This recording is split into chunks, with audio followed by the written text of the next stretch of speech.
Yansu ye baba bishia na officially no ya babo ntene aba beda omampani ase ewa na monwa enne watu ede ama bosome frɛ ho emensene no we kyerɛ sɛ papa no asɛm bia ye ka kyerɛ ni bia no wote na obɛyɛ ho nso adwuma ne enim sɛ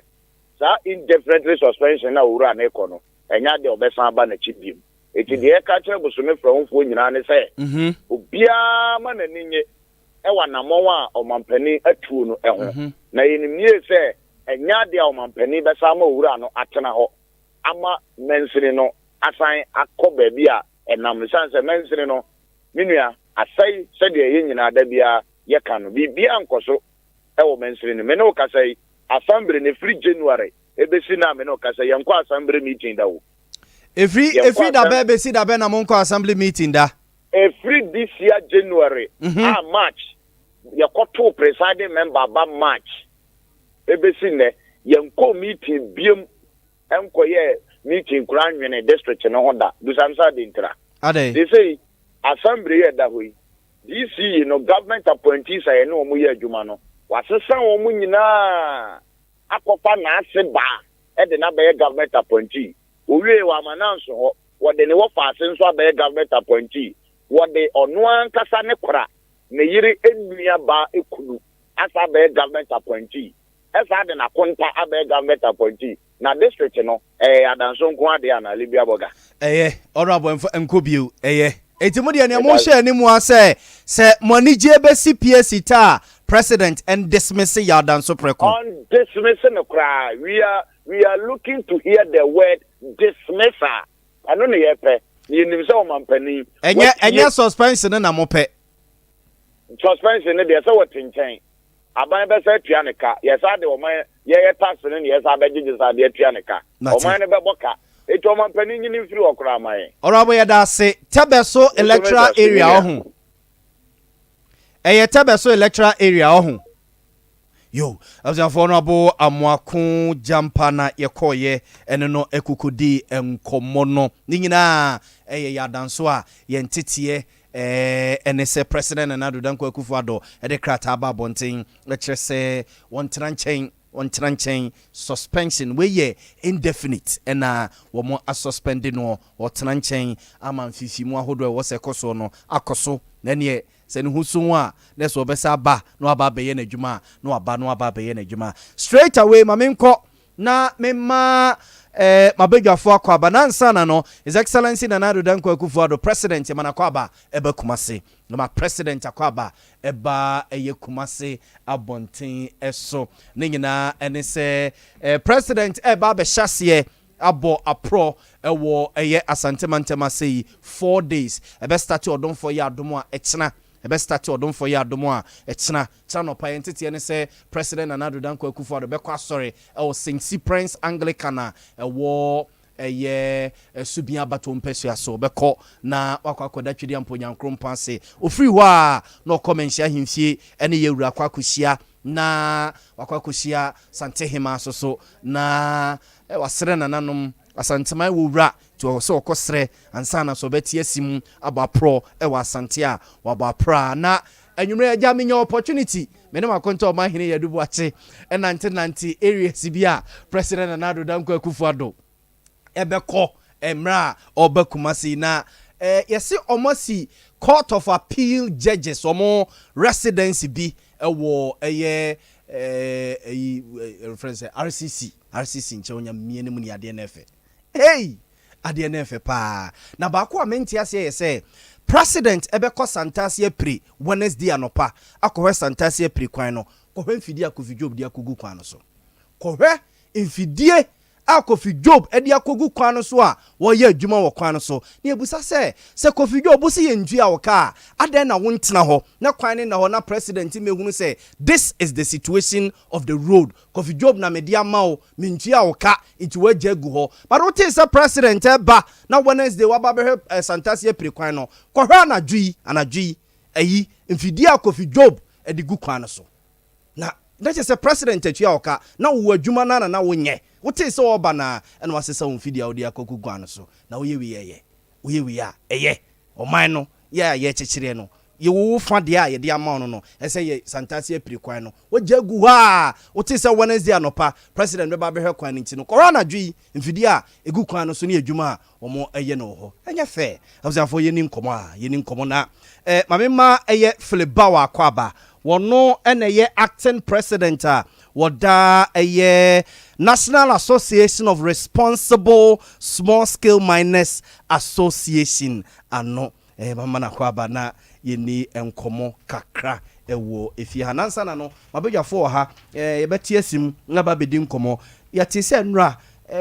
kumasi adwadifo titru ne yadum businessmen ekosi a regional minister yate se Asante Hima bem ema nkomo no wo madi amane siase a ebebusa se akosi sei ene ade achi nei omuko dwom ekosi sei won se Tony biebie ngumanim ena Mr. Rai kosi so no wo ba Asante mantema se ya wono na ye metro statistician inti inflation dien hwan ejina GDP ni nyina ene Mr. Rai eba be chiremu dia amaye Mr. Rai mama Akwaba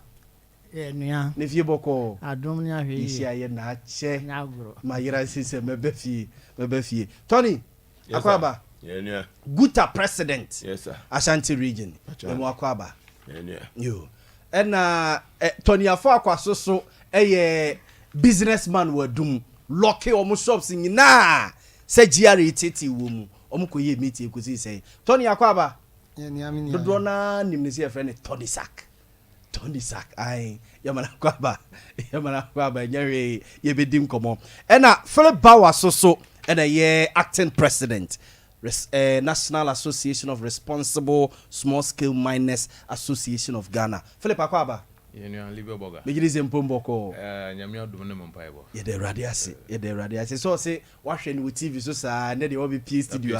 ai na pe bia ha na mehwe sports okay ye da say radio stations e wo Ghana nyina no uchusu Sompa na behwe ye sports Philip mame musa president Nana Addo Dankwa Akufo-Addo de atugya say henceforth ni omo be ne say before say ye be ma license amu akwa ye mining no omo de nananom ebem efise nananom ena nsase ne dodo no ano womo eben ho esen president womo ben ho esen DC tomo de nananom ebem sa directive way more miners no mo hu ne say libe boga me da se echia ehwefo na etifo ani small scale miners awo Ghana ha no nyina okay ana meko panelists our program so tonight you will issue kakra with that because emrano echiresa nka wo say omoye ne sa frititi ni nyina uti ase because emrano nka say ye be issue license a ahimfo embrem emrano nka sa emrano say the president representative at the ministry or the sector minister and the person to deny or grant minerals rights to individuals or group of companies or company. And this directive where one kakra. One says Agalam say fight when Omukasa him for enya where and now say issuance of money license and him for enya where. This is the process a nipa acquire money license. Okay. Ube dikaya ko district minerals commission. Amo matchro block out area. Aye bibi aya e mark say obetuma ye small scale man ho amana ye. Okay. Now we call district ho. Amo omunu mo matchro ba bia obetuma ye mine na mana ye. I just already na district ni nim say this area exactly my point. Agudie wo ho aye tu a ebe yi. He said yes until you ma a block baby e wo ho. Until uko search na ya mfa ni nyina na wonso wa masovi akwa yi 25 acre land. Ama wodi aba wodi ba na say omu say aye correct embe nsuo no bebre ana say embe forest ana say kwan bebre a na oma cover letter ama wodi akwa district assembly hwe process no okay uko district assembly ho omu so mu di cover letter ka ho aye publication ye be ye no district no ekrasia ukwa akwa edwuma no okay na je se krokro no a wuko makwa akwa edwuma no ye be publication 21 days amu did notice bobo ahimfie ho notice board we bia nipa be hu nyina ama ohene na wo ho no na so di kro ni copy okay na ya ka kire omu say so omu wo hawa omu ntwere mbra emeka say we nti ye mpini say adwuma we be koso ha okay na after 21 days no so omu amfa bibia nkwa omu ma nipa no hu kwan ma na proceed to process the documentation nti afede wo be minerals commission district ama o ma edi aye forms no ama o de akọ national minerals commission ama o ma start processing anu na efe na application to mo yi amudi be minister ho minister no ko hwia no approve application no na samba back to the minerals commission no ma prepare contract ama wa ko sign contract no na sign ko back to the minister no yet final authentication. Okay. Ye dima wa unwe ye ubeko high court ama o ma ko stamp so we free high court na wa ko stool lands no mo so ma ko gi wo nia o meji a aye royalties na ya o meji no wa ko yes payment no then you go to EPA no wa ko ye owo de nso ho no mo na wanya o digging permit a obetuma aye mining me pa cho process we na himfa ana ohene ana say district no omonimu pen ye wa chechiri mu die na ye say ahemfo no wom ana meboa because ahemfo no nim ahone kura se na ye di krata no ko bo ho say publication ye be notify 21 days ti say wo kwa ko ware oba aye ka say asore we wo bibi kan beka wan kan na say ye wi a forever hold your peace nti ya yes 21 days publication na want to me answer antiem every ekura si hono ma na say krom hono ma ye kwa adwuma no a ohini ni nim because say asanteman mu a ohia asase no soma ohini panim bi ana meba nti wa so obo na amane ye say na aba nti ya azumi say o man answer antiem mu anka bibia no omu nyina age atum say adwuma no betumi akoso nti minti ase say sa directive we be free president wa ba one or how are the brave small scale miners in say so me no na aye partnership me nim adwuma no na me say me ko pay concession am aye mining ana wa ko skill loan di abase em fan koye processing na loan na ma ko giaba me nim say minerals commission sisi ano wo the application to ma 60 days o meye o madwuma wi minister so ye 90 days no wo to wi ni dia into within 151 days no I was say me sanka me license that is what is there nti mim show sata no ko giska ne deba na o maye about 90 days na aka 60 days I bet me agilance akọ adwuma no na esi etie mu asanko consult ahemfo a e Canada ho with interest no ho na be kwakoto asaka no you see asam na aba na nya asam bia o ya na ama na ya asam kase a ya pajan hu ye nsuo na esai ye nsase ye forester mu wuram ekosei ni nyina na nya asem bia adwuma no ho se wo hu nimdie na ukoduru ho no ma bo hu se ne omoka no anya saa na tie yeah fact ni say mining the definition ankasa say ye be mining a just wo bie asase no na wayi de wo mu no na wasan kata so na mu wi amokata so eno no ya asam no hwe make I say there's a process to acquire the license. Yes. Process na ya acquire license na ngasa na rules and regulations wom. Ni ebe ma ye beji license na free wunsem wom. Ni ebe ma ya aka say adwuma no na ye ne wasa wo ye wi ansan wom. Sa adwuma no aye minerals commission adwuma. Omo department be fa inspectorate department. Omo adwuma ni say ye be ba behwe say ade na ye de ama no wudi so ana. What you say? Yeah. Aha. Hwe ye kwan ya no. Obo say ye de BBS one actually 50. Yeah. Chrome untimi nko more than 50. Speed limit no. Yes. Aye 50 kilometers per hour within the towns. Yeah. Didn't ya? Ye jawa ube come more than that. Aye nipo su. Into the rules and regulations wo hono mo no. Into say minerals commission edi ade ne man crofo no manners no and say concession ne man no. Ana omu die chire enforce rules no. Omo hu say wo treasure na say wo treasure, wo kata so na say wo kata so.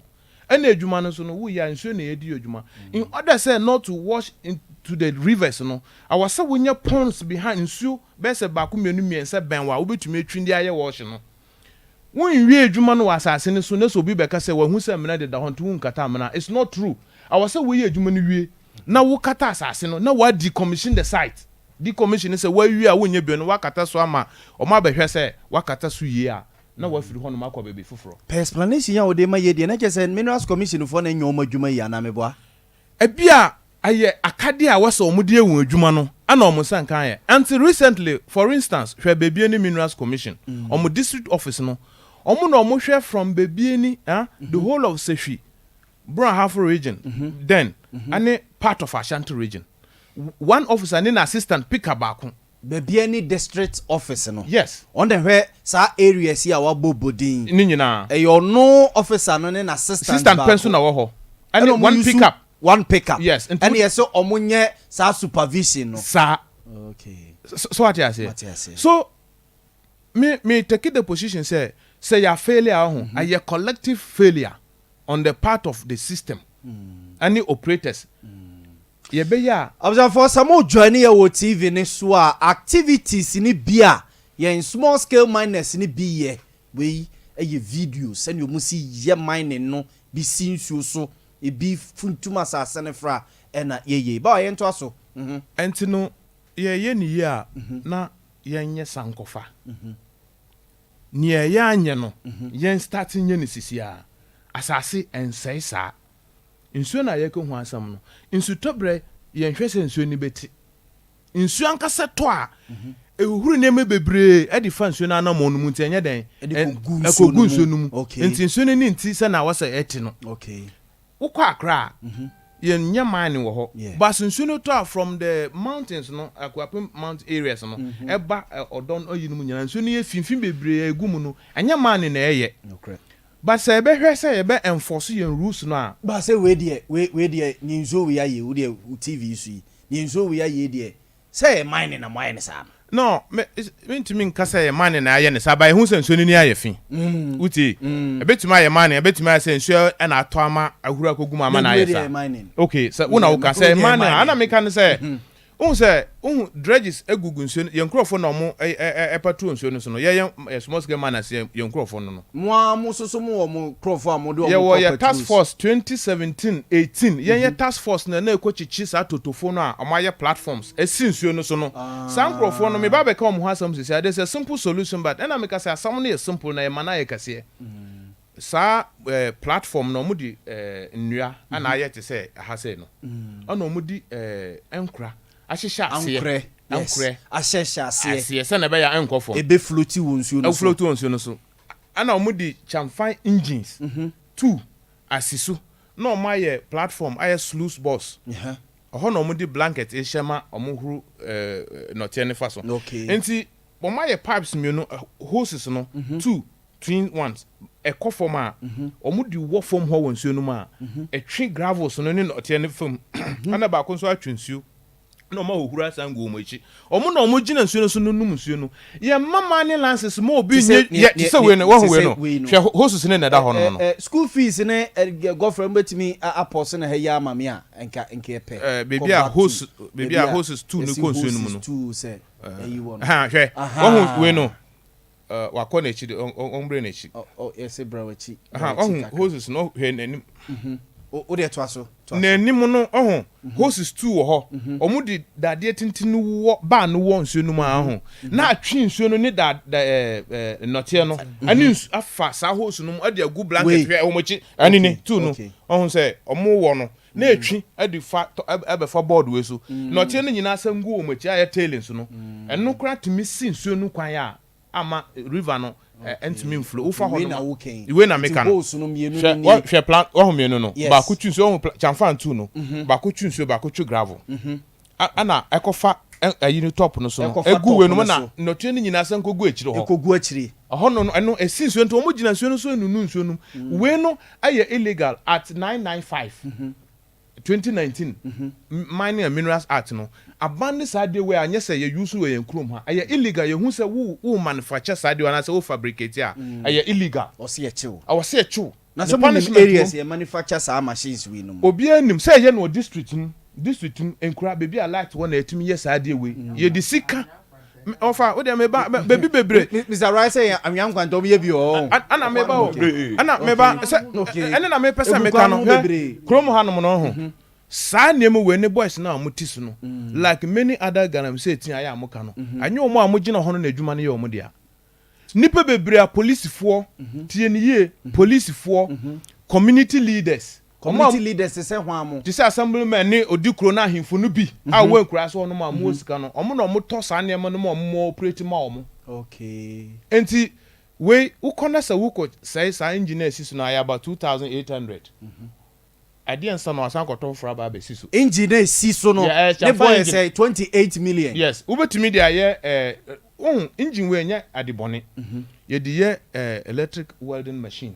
ye de generator ye de nika ye de pump abonsuo ade irrigation nti engine nankasa pese ne shamfa no anya de bone but the application of it sir wodi kwa koye we wonsuo no so ana na ye bone we hwe de omo ye no on tell nsuo no san bagu nsuo no mu ano na nunu nsuo no ama eni enti we na wase ye yi omu free nsuo no so because your balances me enye we ena mra na me quote no at 995 minerals are money at 206 no abande sa dey we ne punishment nso so ewo ho ntu hu so obi manufacture o transport ana so okoye go so cooperate a awose wo kama e chi no maybe se mo ni omo ne gu forest wo mo ni omo na ehye kwaye mu ho ade na munyi government no and security agencies na sutire say ye hu say guys bi sha ha adwuma no mo nya ni ye omo ye de ahyen mo mechi wo ade na mo nka no ye nya adwuma wonsuo so nti ye ni business wonsuo so that is one ye nya law enforcers no as good citizens ana me kan say bugo mu ko ni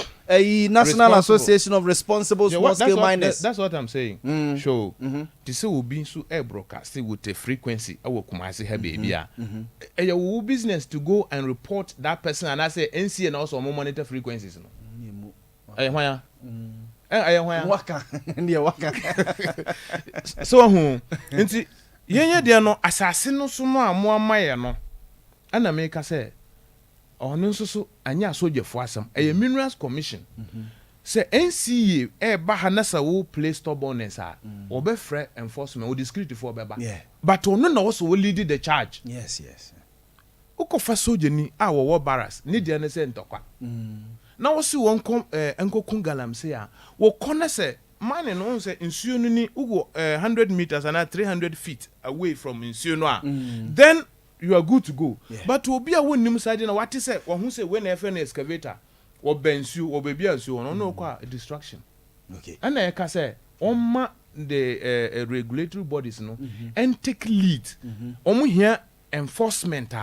no ma frɛ the law enforcement agency no ma ba babo yɛmfa ne sɛ obi te senka minerals commission and lead this fight edu baby no mo fi sɛ ye hia mo a then we fall on the soldiers and the police for no no mo no aba babo dan sɛ be ma soldier for no sɛ they should go direct sɛ omo kwa ko fight ade no a social issue and military issue so military has no now these issues more raise the achara ban no and one fi ana more as a group raising issues where since 2017. In fact, 2017, yeah, task force. And a lead charge, you know, because now a mobile now a galam stop ne when you ban no who will be a younger son crop for yan a deal menim a bua muchi chinko for omuko share no my diacono message. Yeah, task force no ye get a crane car tracks. Ye con ye tree on my human the bar near Tamudia so until ye free so. Okay. Oh. Galam stop Vanguard nyina abesinko ye dwuma ye pa awonsuo so na hu pictures a hu nyina free sa ho no mo ana ka cha ban say ye betumi aye with ni support military funds a wotie ka ye bo mo hu awosa de hu a Galam stop Vanguard hot 1 hot 2 still I see here mo ano na che say ye nya the desired resource so to get the desired resource no omutie yen now, almost supporting ya, we will do a very good job at perpetual on this field. Okay. Secondly, why show courage. This government has showed the courage than any other government. So, person fighting this canker. Okay. From 2017, why ye consistent, but system na anya den. Amwa. What you say? Yeah. Me say President no kasa is true. Awareness has never been created in this country about this canker than this period 2017 to date. Okay. But the approach is wrong. That is why the results and the desired results are not coming. Yeah, happy say wakachire say ye nye bi no hwe. Ye start with the river brim. Very soon we will results no. The government ataske mo say mumwa with the fight starting against Galamsey. Yes, what Brim. Yes, you started with the Brim. Okay. River Brim. Okay, to start the fight on the Brim river. Yes, I declare war on them. We will very soon. On one can say you will near months and ye drew ho. Okay. This is what should have happened earlier. So you say you bought a binding minister and ambasso say proposals are you did buy say fight no or more more or my acquaintance say one. Now more responsible small scale miners no. If we say quite that's a boy gold na say form no there boys no be try some more kwakutu. Saying ye besia ye mining no proper mining no in momu books any momu no amaye bida no kwa be na mo fi say ye fa so a ye betimi etu gold no say boys yi betu a enko say ye kosei asase no akwa kosei ensu. Okay, the root cause na nipa be ye bonu ade bia mu no aye processor ye fa so agi to mikrata ye adwuma no. Na president o mo de ko district ho ama na nanom abam na ama enforcement and the fight no akofom no am doubt say na nanom bo bam we nya nanom asem we nanom omuti obebi ana law omunye law enforcers it you nanom munye law custodians of the land what you say omama obi kwan what you say your ma lances na wo kwa adwuma na this is how we work say wo kuro mu na ye ba be ye adwuma no ye bowura ho no ma ye di kamba na nan ho ma ye ne kasa na wa kire say ne community ni hia we a ye wo social responsibilities a wasa we okay na ya mo ye and me kaba okay ye kwa ye gitum ni omo kan ye negotiate ni omo peno ne no omo kasa okay afa na ya ba ye be ye kakra ne ya ye adwuma na hwe se ebe boa ne ya ye de aka no wunya adwuma na se wonfiri hwa nti ube ye nti ye no mo kan ne ama omo ne nanan so agi ninsa nanan wo ninsa ogi ninsa no ye de oh say oni de sensa wa ma no bibi kakra obeji o ti ase assemblyman wo ho unity committee fo wo ho omo na omo be kire niema kro ni hia na won so agi atum so obe ye nti omo gi wutum nti ya na nanan kasa de na kro ni hia ya oban bi example oh ebi ho no be ko no omo say my himfie mihia cement mihia nema ohin sese ne himfie nti ebia esika sei na ebesu what you say ebi nso ho no ma ye ni akunwa ye bodwa ye tena so what you say sa plastic chairs no ebia na wato ebia ma omo roofing sheets a omo school ana se bebi sa nema bebre in fact manners ni bebre nso I construct classrooms for teachers and nurses our other communities am ni bebiti into these social responsibilities ni yeye bebre but aya ohun bone no na ekata yen papa no so na ekase aya na mo ma yen fair hearing ba some so mo yes papa ne se na mu si school mu si menka ne say dan dia man nurses ne teachers mo communities na o me kan kire ye me bodawuru say small scale mines ne de nye inzo no nko no mo ko say no nemum mu school dan aka babu ne say abeye yi a onsan we wodi ye ade ma obi ma we kura mpo hu sa asam na aba na ya kanya sanka ye nka omo aye omo aye ya ade papa ma omo no omo nim okay say ya ye bibi papa ma onye se be bodo wuro so makosi dan manso abore makosi school dan ya ma obi omo nim se ba wo be ye adwuma ha no no ade papa wa ye ni makwa da manso akoye adwuma ma 12 seater toilet ama omo anya me na meka omo amukọ ho no ma na omo nibi no they feel it they know it munim se why anti na politicians no mo kwa ya de na green book na yellow book ni ne me fa ha no se no say no na me ka say anya wo na wasa wo be ka kire me se why ye bibia ma me a why ya ma me nim de wasa me so me ye de kire ni so no me na meye what you say anya se wo ka kire obi ati ase enti e better ni ya proper mining ni say proper mining no ani ni say aban enhwe say obi kire wo pe so pe so ye license no ye legal mining a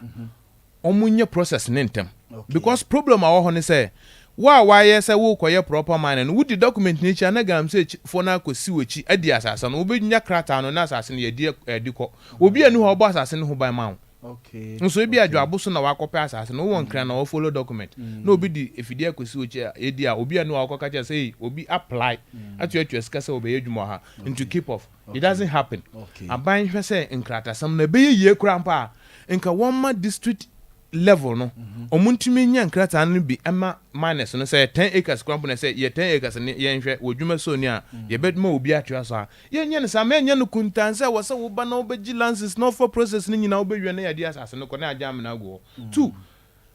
we simple nsunsu de na mba be kan won hu sa host tintino host tintina ewura nsu no mu no aban pia enimunimu ya ne abeduru krom hanom no omfa ne nsa nto so ne ya import abeduru Ghana no omfa ne nsa nto so na wonne wo ma import aba ne nka eka no aka ada so no ho asem de ebeba no ya ma ne mba we say ebe shino reputation of sahosu no say ebe shino say ebe tu amana kase de agumu enu twom a we no omunya saa de no mfa nkotena ade we so omunya bibia mfa nkoye saa adwuma no etu atwa simple okay dem kan what I say sika yedu ko tua asojafo kan logistics kwa koku ntako we no ye betuma tod aside we times 10 nti yentua de aba no se na nkofa judgment de amba say trade issues bebem say ya important name aba ana odi hu sa to so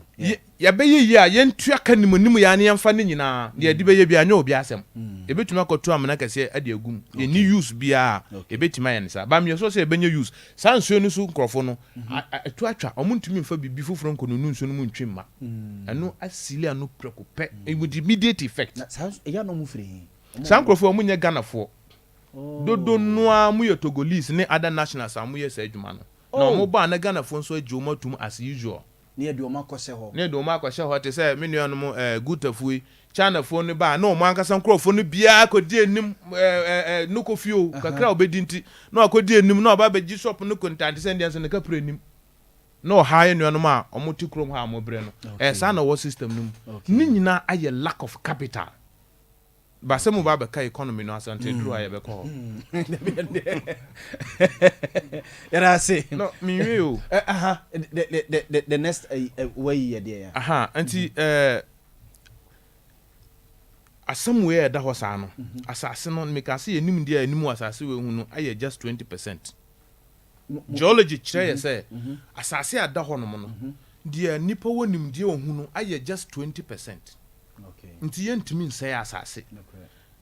Papa bi be kasa me wi amama video na hwe. Waka asam no nyina. O say na nado say taxpayers money. Eko training youth say our you mat say enye mining. Omo ba ye no. De ndwuma na hwe omo kwa akoye.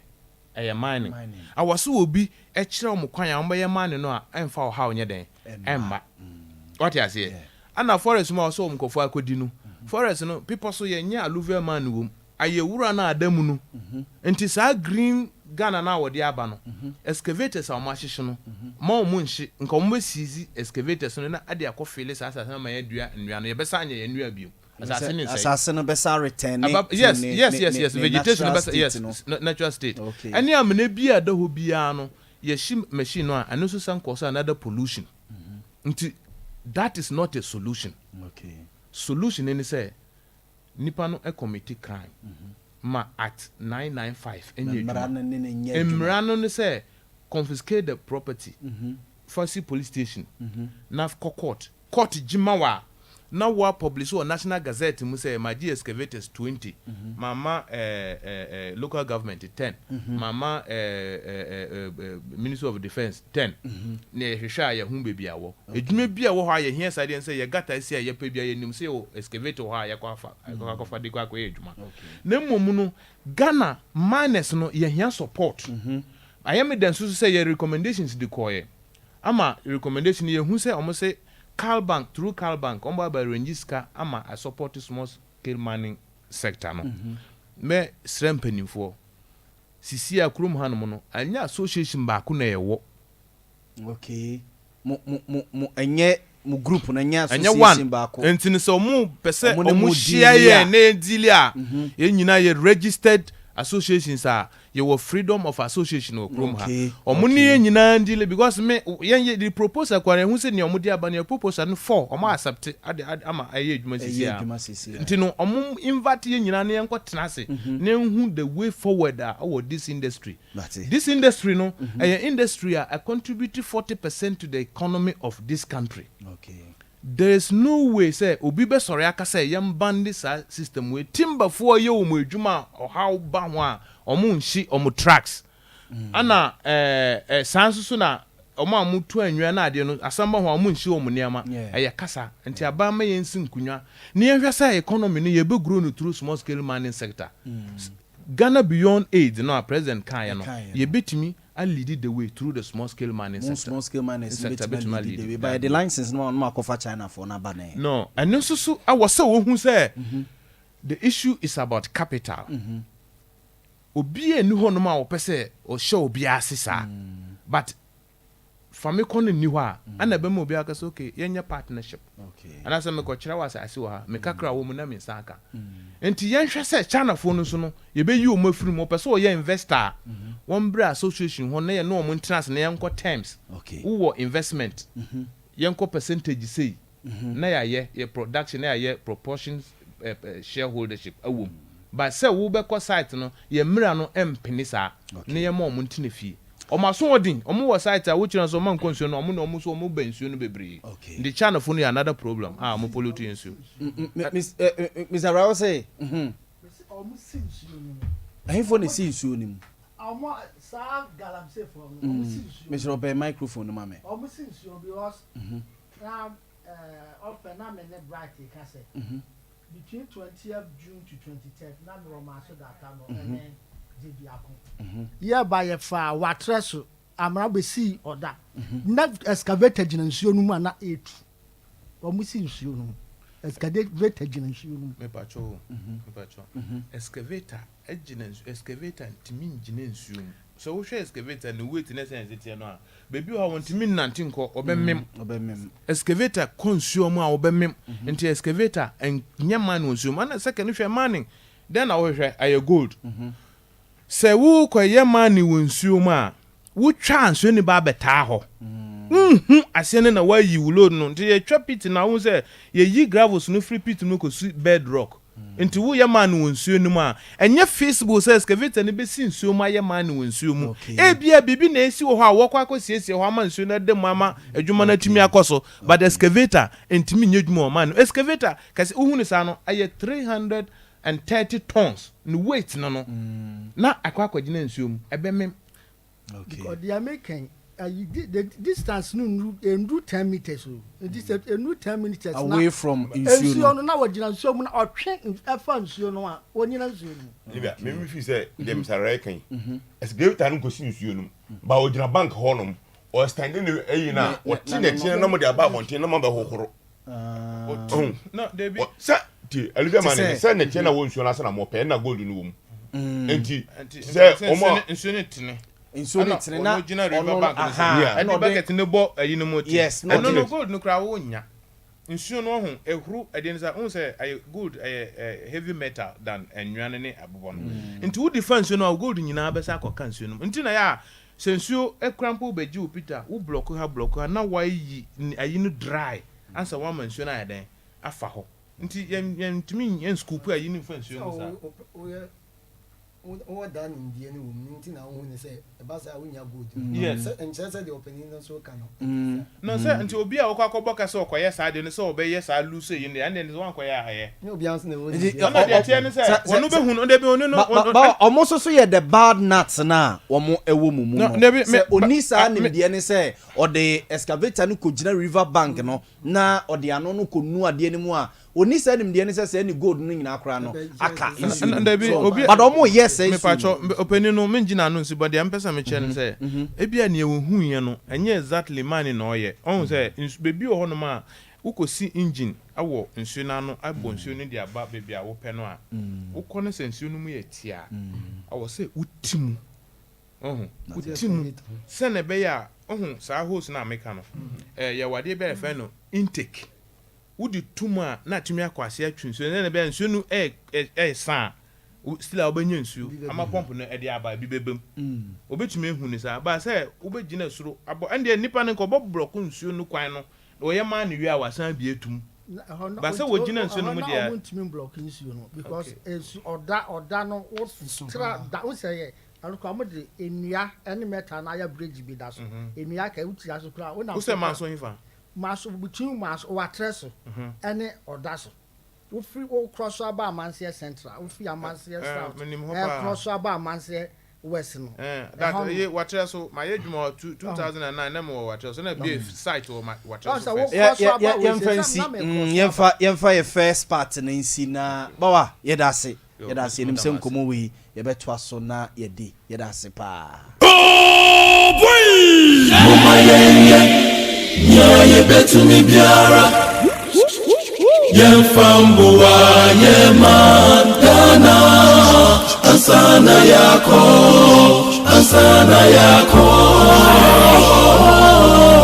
nananum omoye biko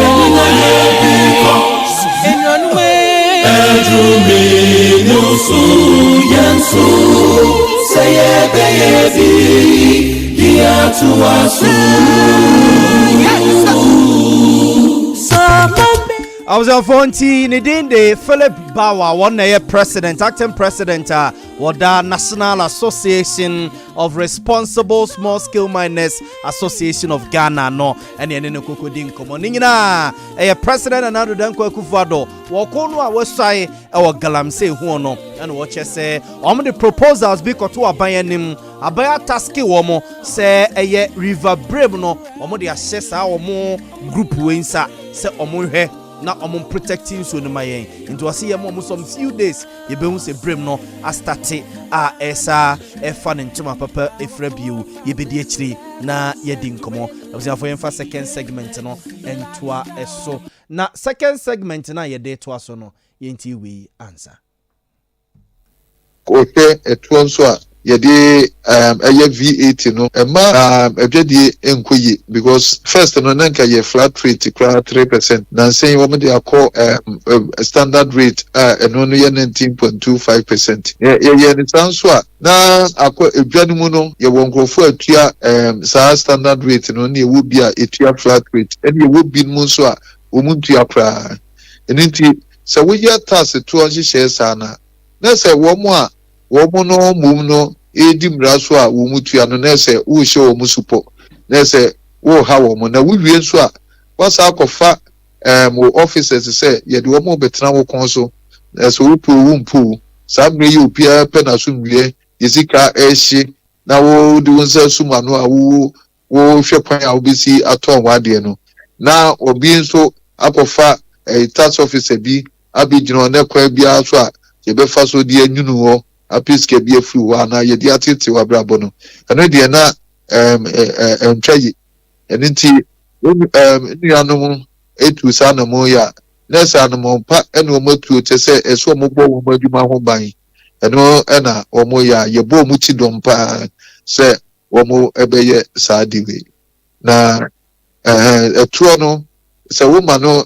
eye affordable na ni tua no so mu ye ha ntina yes rese enkomo beye etuo special system bi edi ama yeni ayidisa edwane special confessional for ne ye provisions ne yeni atete sa no because e basa na we kwaji we VAT na we agi we VAT basa obi antimi nto na woni akro so anye to no so a wasa akwesi no so enti yempe system bi a eno no ebe mam ni etuo ni tua no aye wano na emu ahen ha ye nso Guta President Dr. Joseph Obey and yete ne nkane na watchi na nyasem ketwa wukumase nyasem ketwa kra from Monday kosi be Thursday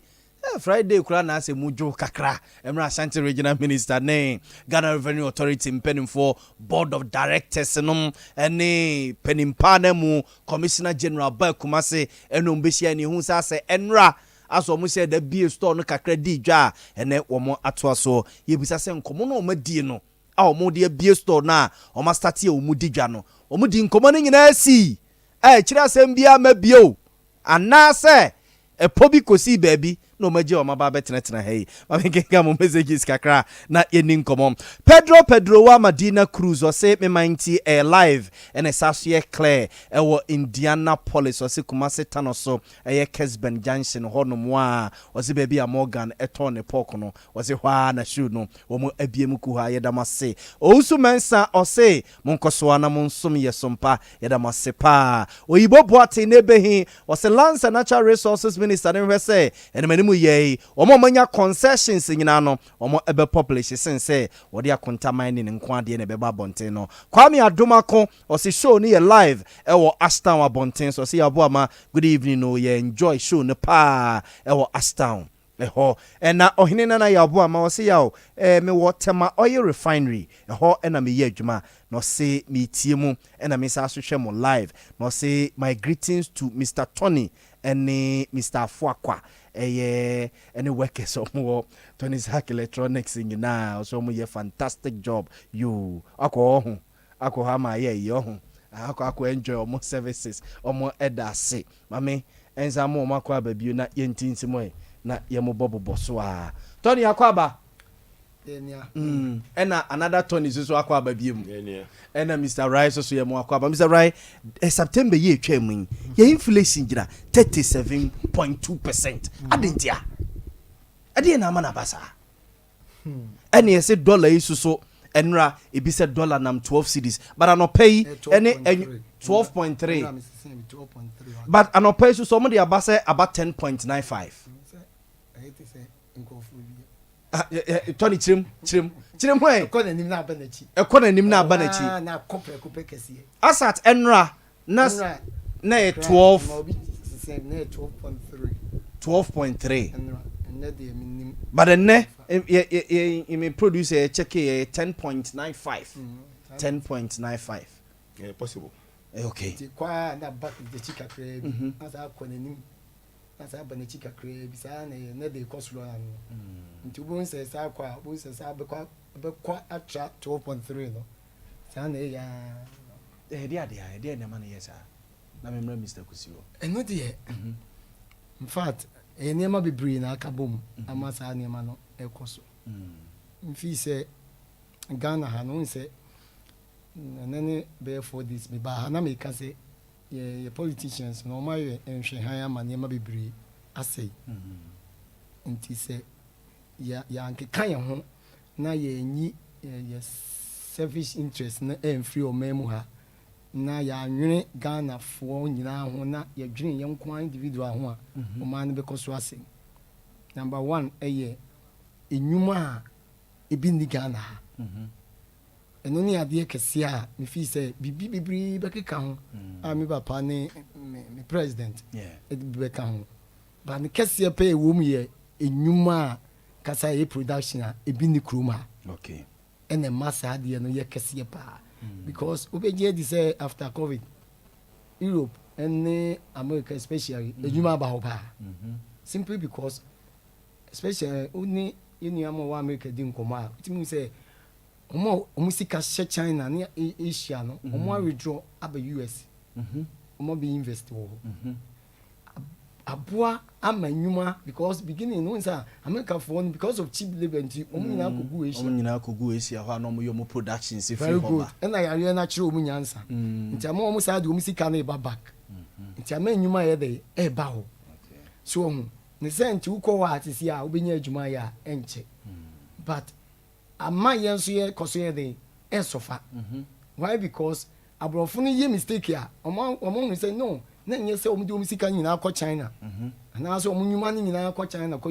investment ya ne ba na omo say omo ya mistake no yen ya ne ba ye no ye ni ba ye hu so kitwa bi sisi a say ja ne magum because you hu say no manufacturing na be boa Ghana so hwa yare no ba ye na so wo say kayare no ko form no kaya ban no ebe kwa ko pesika bi me da bia me kam se kwa ko pesika mu odu ankasa onji bi kura da na no dey one district one factory me ba ho no dey abe hye enyumam because o dey one district one factory ba emono ya dodo say ye me politics wo ye emono dodo say na wasi ba brama yezi ye niam bi wo ho asika wo mu nsem pa bradum ebi mu wo ho asika wo mu nsem pa sa koto beton ko an omo ye unma de krentia yanda risk involved no who come manufacturing mo a very very very very high because some that dream say hey me the training nyina say be kwa akoye manufacturing na anye ya so what you say because emwani ba bia enna emwani ba bia na chi no wura am ane say the tax no be siu so enti ye politicians no this is the time and was say o realize say no and we see this sika kese be yi share ebe boa business men no women no expand no bie nyuma no but ye ba ya na be hwe omo sika ne kakra omo ntem nsem a omo start manufacturing no ene ya de be push you omo wie ye no na omo je mfimfini no tum na omo sa call form ene omo de sika bi 300 Ghana 200 Ghana 500 Ghana. Say ntosi for him for say sika no man ko try nkoto ntosi o. Omo de bo akonma. So Omadi no manu. Exactly. Because you am ton bi. You nim. Mobile money no send it and 2,000 3,000. Omo de bo akonma. Livia Morgan, there is no way Ghana your days are 3,000 Ghana cedis no. Wait me there be adwuma. So depreciation of cedis no. Sika 3,000 kutawa enya hwe o. Enya hwe. Enti na wo say omuhu na omusu ko pesika kese ana sika kakra iwo no omusu di wura eboa business community no na omma sika kakra na wo mu nsema a mutimi kra 20 containers 30 containers 50 containers there are many wo krom ha mi ka che obi kra bia 200 containers ko we Ghana ni Ebe gu krom ha. Yes, but yes, but you can't come manufacturer usro Saniama na okra ne 200 containers aba na yebetime na tena sese exactly. Aden na wonye ne wo Ghana exactly. ha na bia yenye mra bi se bia henceforth ye ban the importation of that product no ebi kra say ebia yentimi mane ne in total kra na ebia wa wo de bi beba no obetua more taxes it no be prevent amanfo from importing sade no wo say o security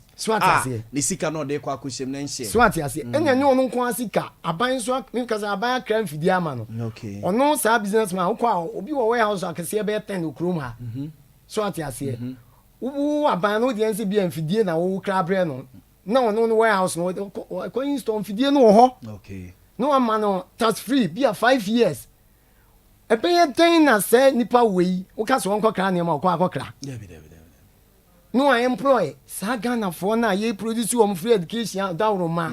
abai we dia ba produce wo no obe pa pontin no obinya adwuma ye wo ka so meje 3,000 kra nko start business ya on few because onye adwuma ya etua ne kam month ya eso ne ne yire ne ma he me musa question ba ko nipa do se ne kwa abruchira osimi kubi adwuma wa abruchiri Adam for bia can ya kire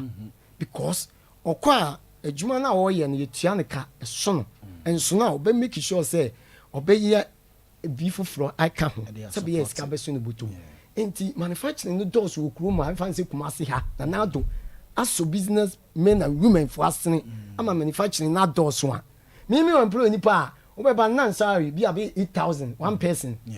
minya okwa si container okwa ho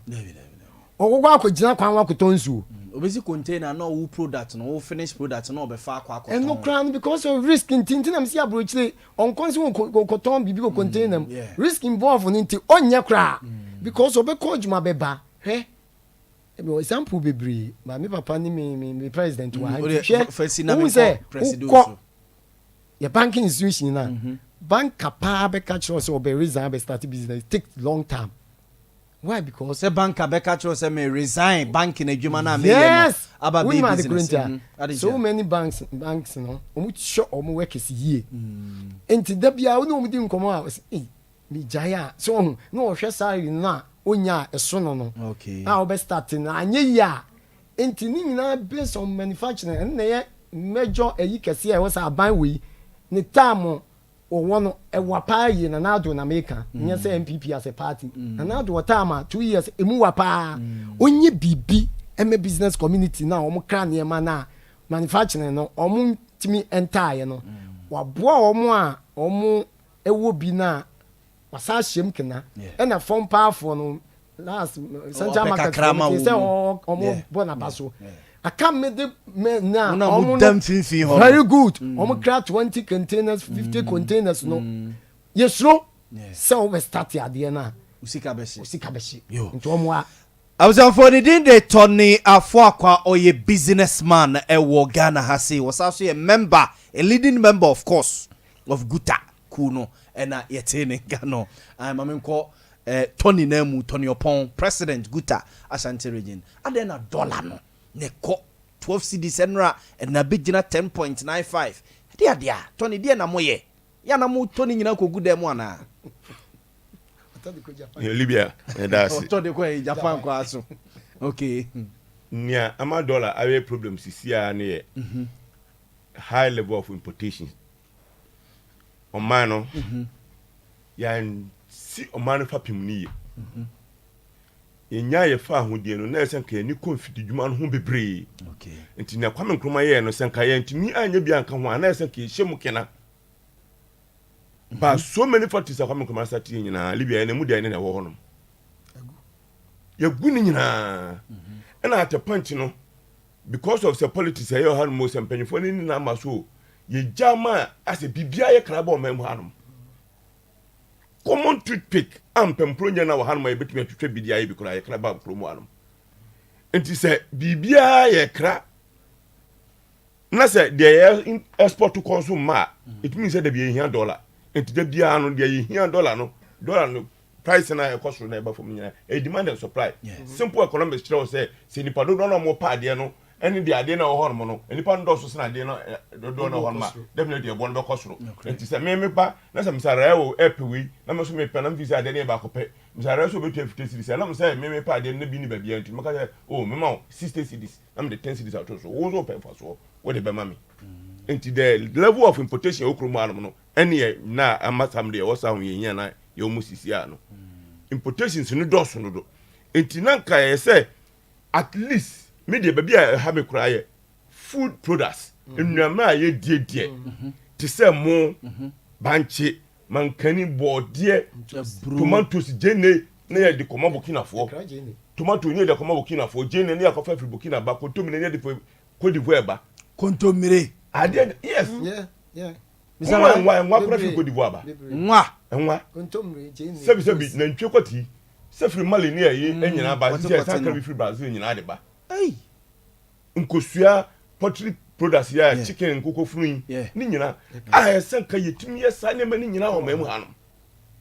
it is senka yetimi at least aduane side nkwa kura yetimi food sufficiency locally aka ebetwa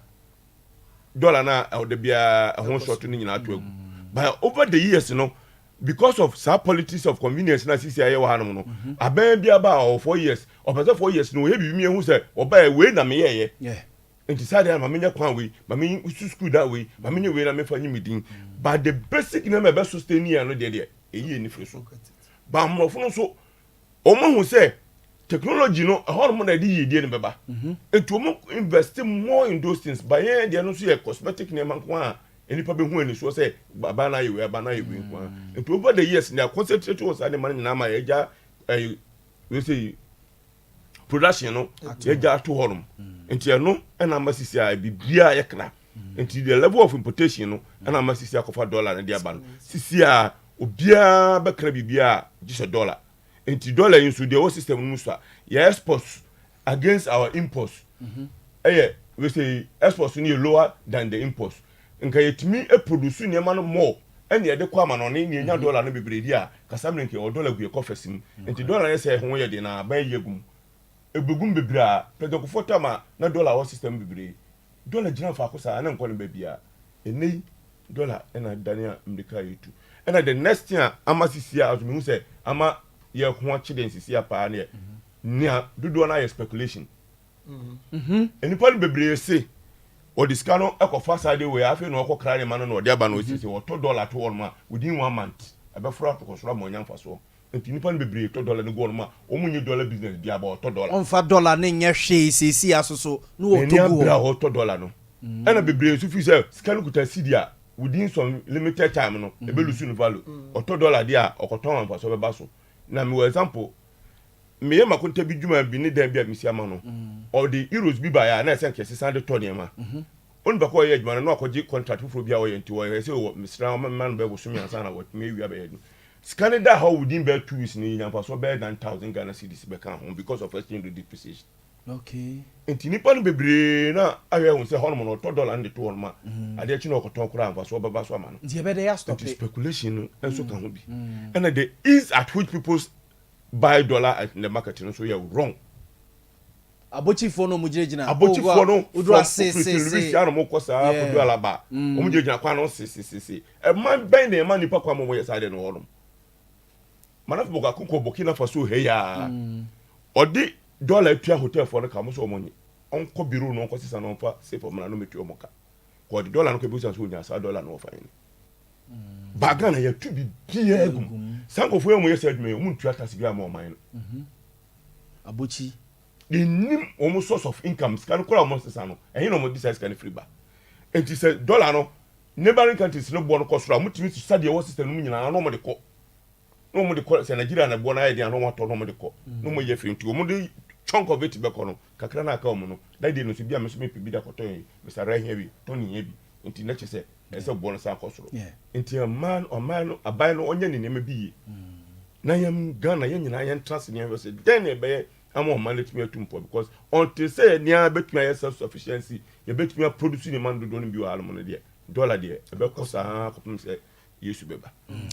Abza for the day Tony Opon one year Guta president ewo Ashanti region ena yetene kan yuguso ayedi nkomono obetima join ye we social media platforms awudo ni nyina so oko Facebook wa Sompa 93.1 FM Sompa 93.1 FM na YouTube Sompa TV Ghana Sompa TV Ghana ena o text message ena WhatsApp messages no obetima dia fa 0243 22 0044 so 0243220044 so amia kenkan ede amount mami ko Mr. Raiho Mr. Raiho na say some ma bobo so nyina no eno so contribute to inflation no September dey 37.2% anamboa ya me dasi Mr. Raiho ni di nkomo metro statistician ena yene no edi nkomo my main chassis in free baby Mr. Upon Eddie Free say importation no a honum and a normal bo a costro near my ye crabby go my name it's because Oshanka local food no ka last month it moon and that's the last 2 months it moon and ka local food and can be aba body or ho banch or ho by rebu they say local rice no bet dia ye kra free amano ne ba begumu no eno no bo no na etwe you know kosoro say so hwa data me amekoje me ameka hu bi ne e market kwaje prices no okay me enter ayikunsu ede na nsane ne nra no me hu say enyoma local ones no body ne banch no e teba from but dia ya kraba no nyoma e kraba no e kosoro enti say yansesa ye taste say Ghana ni bia okwa ye say ye perfume rice almost local one no asi hwa na ye den and now the ye we a ye numu ye ketere maso atere dodo say and say ye nom bibia say yansesa ye taste ni nyina ka ho bi na ma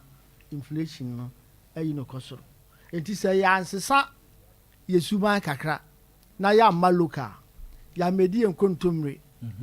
ya mankan akawne de kan ho no na ya dun say bia perfume rice mono kura bi din dey royal aroma cindy rice de ne boden basmati ene ho ahwan no say ya continue that time bia nyama no bo be kosoro ya wo tama ye local no man kosoro ntina inflation na declare enye month on month inflation ye declare year on inflation because September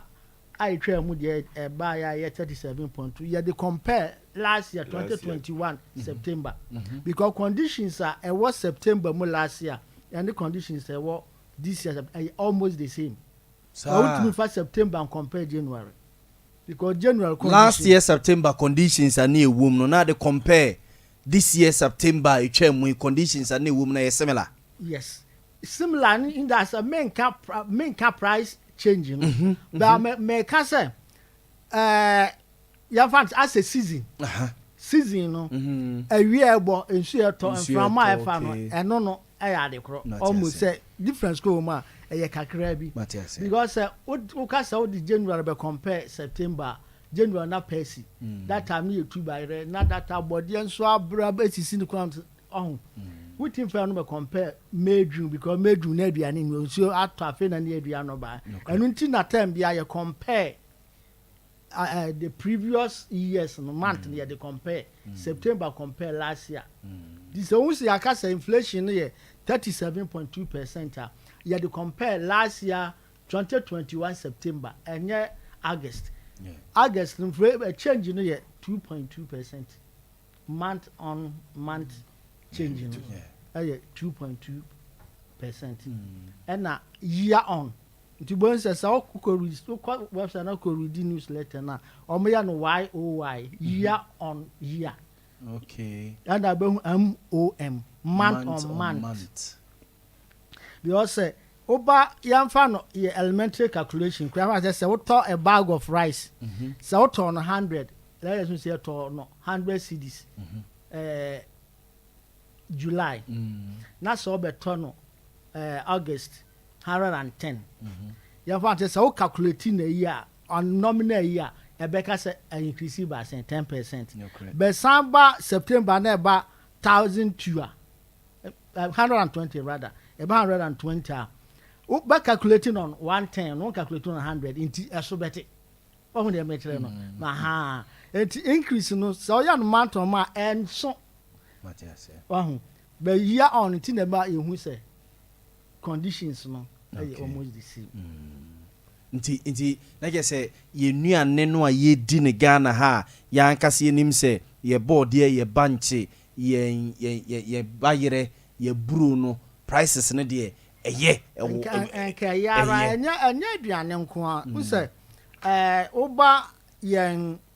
items are ye items ya 307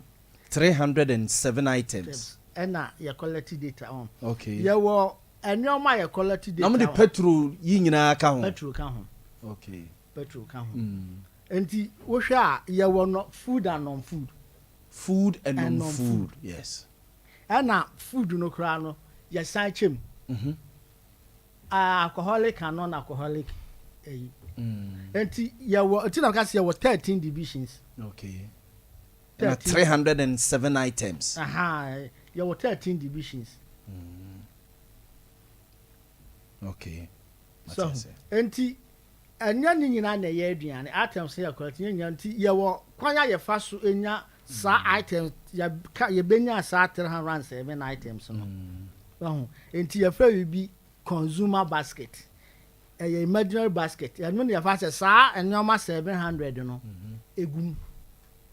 okay so atiase enti ano na busumi bi fa sa manfo kodwom ekoto nyoma enti ye fa ne se busumi no nyoma no mkoto price ye CPI any measure price change any price level change be na be mu okay na say we interested in the changes na buy no okay and the level of the price okay change okay what I say anything na busumi bia we have to go for Ghana I'm say previously near 44 markets don't we at this 44 markets say market centers are ye gigi mo gigi sa data ne free no na say 44 say mo de ko say yeah echo 55 or 57 I mean cross check okay this month ya 55 and 57 there is that right a difference too no now you're 44 yes and say o me hu say it is either 55 or 57 now you know under 10 regions administrative regions but say this month they no extended the call the 16 okay Tiana market centers na increase no outlet no so increase so any say bi so ho no artificial pricing utum say tonni num nim pa sa de we bibia mai but say yesu we ato ni dem no so ato abra bibia nsia no so ya mo check ka ho ani ja be that check ya ba because we are dealing ya need retailers we say that the consumer price yes enti de nipa no to akoyuso eno ho ani ebisa ho asem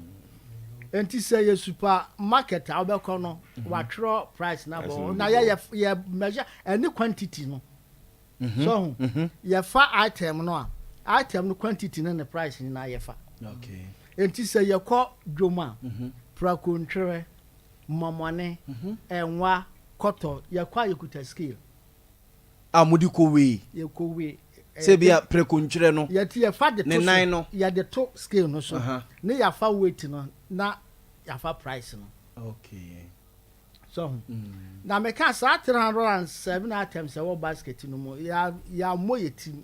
ɛne nyaayɛ that's Mr. Right oba na mo kɔ ne nkyɛn mo ama akɔ wi ade obetime twantoro akyerɛ mo Oh. obusan sɛ ade ya yewe ɛyɛ ya obetime bi am ho ahi cross e 200 bi asoso na obi ba ne so ɔtɔ ama na ɔbɛtɔ ama na 100 ana ɔmbebusa no bo ansa no ma mentra wade ma mentra wade yɛ nkɔ sɛ usi market wa no kɔ obi ahɔ sɛ ɔkɔ akɔbisa no yɛ obi bi a friend code book okay yɛ di kan kɔ yɛ code book no yɛ konti nipa na yɛ pɛsɛ yɛ kɔgye item no wɔ no yɛ kɔ a yɛ ka kyerɛ no yɛ bɛba ha no si akɔsi sɛ wobɛwu a na wobɛgye adwuma no me mbɛkɔ ama nipa foforɔ aba okay so okay yɛ code book no enti yɛ kɔ a yɛ nipa na yɛ kɔ ne hɔ no ɛna item biara no yɛ describe yɛ woba yɛ inma yɛ describe sɛ prakontra yɛ describe sɛ prakontra with this color but weight no yɛ de beto bracket yɛ bɛma range yɛ ka sɛ bia weight and bia weight no yɛ 100 grams but yɛ bɛma range enti when you get the range no mu bia ɛna item ba ku bia nso no yɛwɔ market na horo mmienu yɛwɔ rural market ɛna yɛwɔ urban market rural market item bia yɛfa prices no mmiɛnsa from different sources every item yɛfa from 3 different sources ɛna urban market no and so item bia yɛfa from 6 different sources okay sɛ bɛyɛ a wobɛtumi a compare enti saa 3 around 7 items na wɔ basket no mu no yɛwɔ biribi a frɛ no survey bi a frɛ no Ghana Living Standard Survey yɛyɛ no for 1 whole year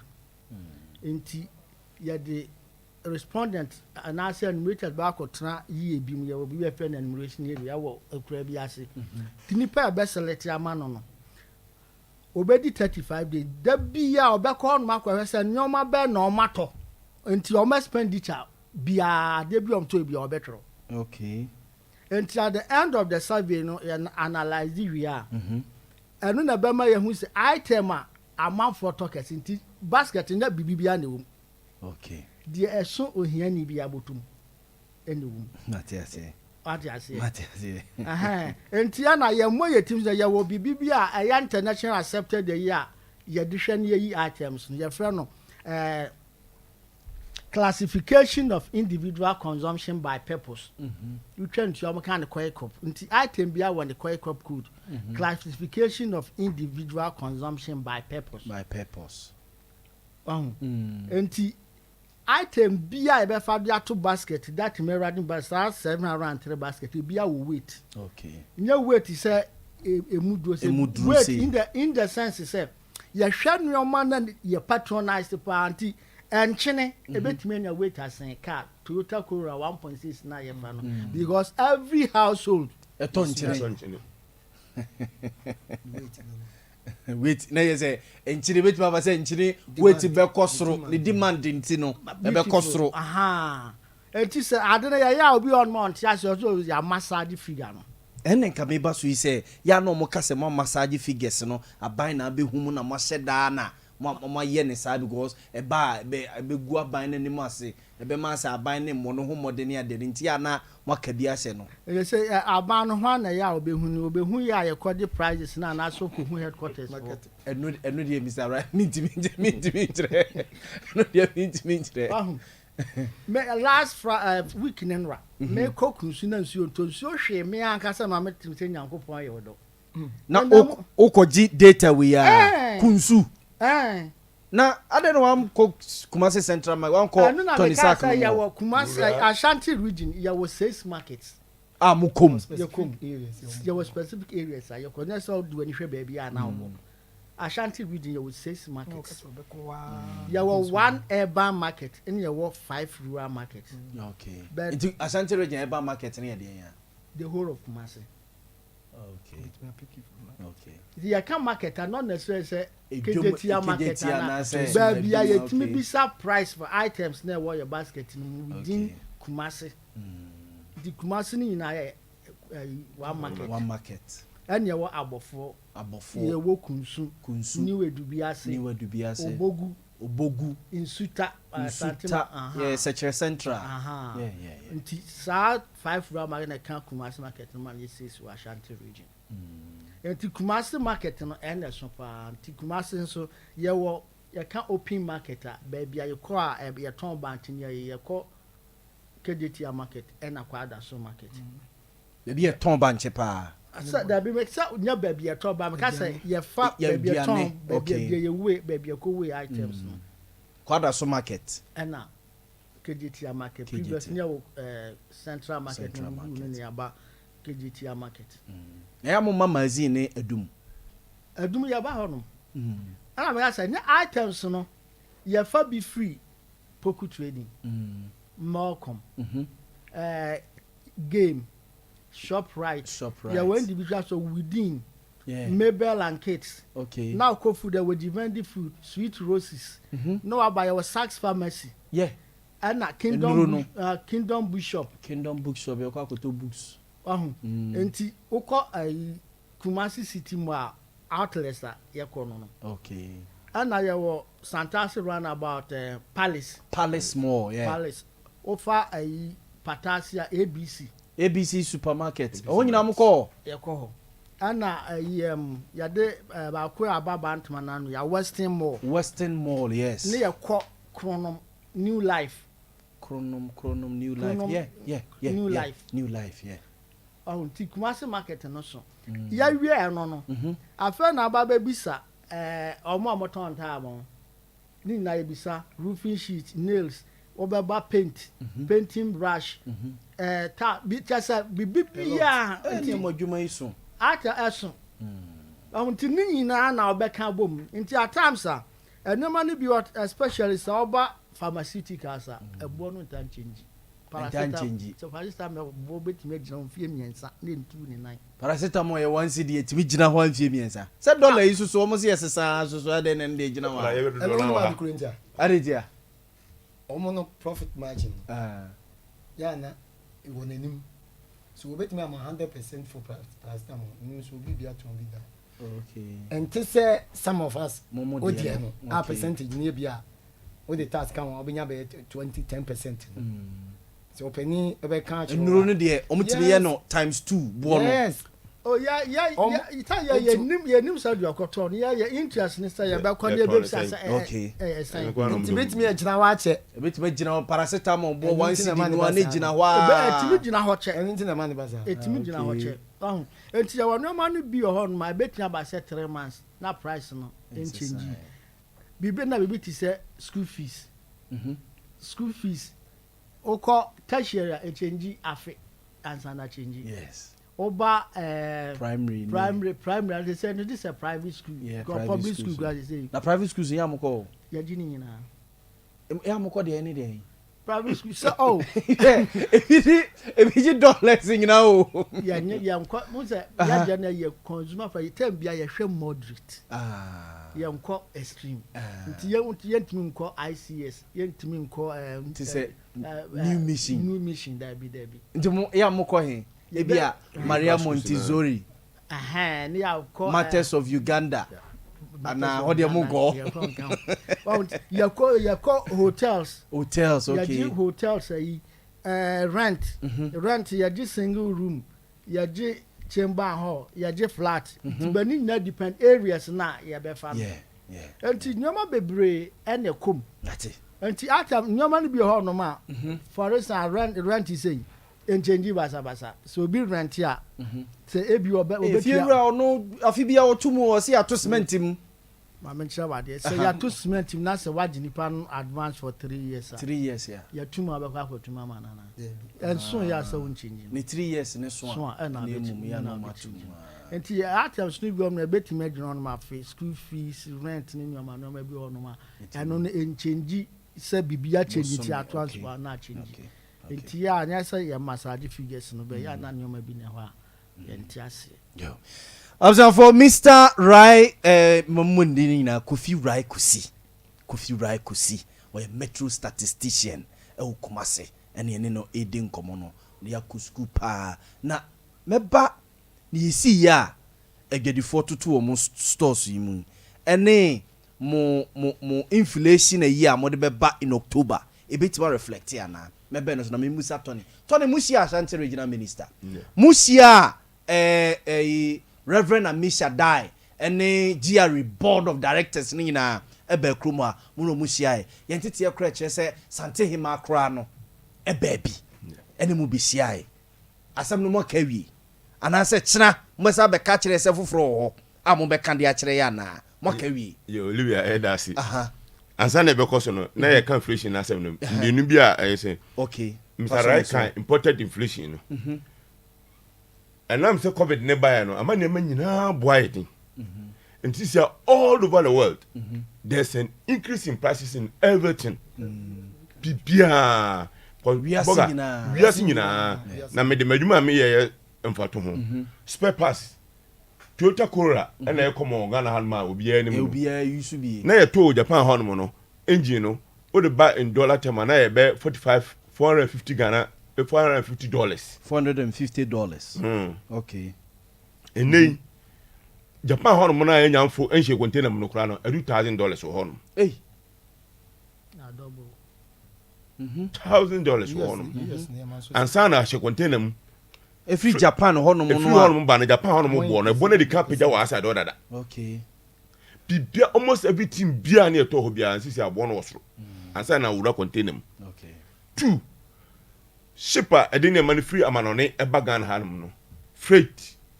na trade average of $3,000 before COVID never no over between 2,950 2,800 now but to sa 3,000 kwa na fi on the high side okay a move here could do $16,000 for the same 40-footer container no the same items na $3,000 by this time around you are paying as much as $16,000 16 and they cry a sales swatch in the the cheapest you can get in Japan is $7,500 $7,500 says there you say even say $8,000 $8,000 in teacher say first no the na me di container back no and the mutual in there no it me first no container me nu e man sesa ka echi it libe muntie ni o am for say ye pay for so anyanti na tutu na ememu enye no kra be de biara da of course e kro bia mensa wo ye won krofo bia ombe madwe say ombe take advantage of the system but send the number cities here no utimi take so much advantage no container no ebo na koye almost 100% increase sisi ano kra fi say bon was form no ubetua $7,000 for a container and you say on back on the side the man ba and the man bo na ne bo ayed no so no na so factor into the price freight now or the buy no so factor into the price beginning of the year and a petrol started say cost and into trucks na dey man free tema takradi ebe kwasi anu no and so beginning of the year near 2,500 Ghana cedis and they 6,000 Ghana cedis from Tema to Kumasi port the same 40-footer container no na near 2,500 no since you about 6,000 Ghana cedis 60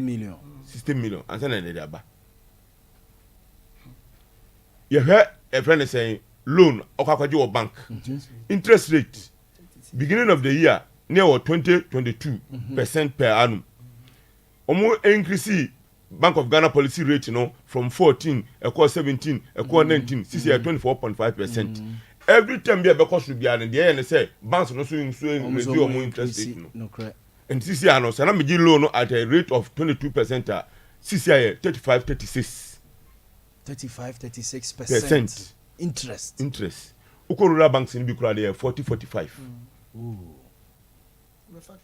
and Libya when you now for turning to the price and you can't be a no and a man of bobedi and you know the main cause of my sister and the man of bo I didn't be pano and the chatwo I don't need the worst of all cry your dollar beginning of the year now was $6.0 no and now kuta $10,000 ukuta 60,000 Ghana cedis ya unya $10,000 and they the same $10,000 no unya 1.2 billion. Said any can send it beginning of the program. Say 12 you know dollar near 12.0 kura. We hear 1.2 billion Canada no and some one the same $10,000 now first now this is $100 million. It means ano. And you know see double the amount. It Libya as far as me concerned pan is and steady market na no. This is not the best time for business. And can you be a benya pan ye pa. And idea uja ni ya.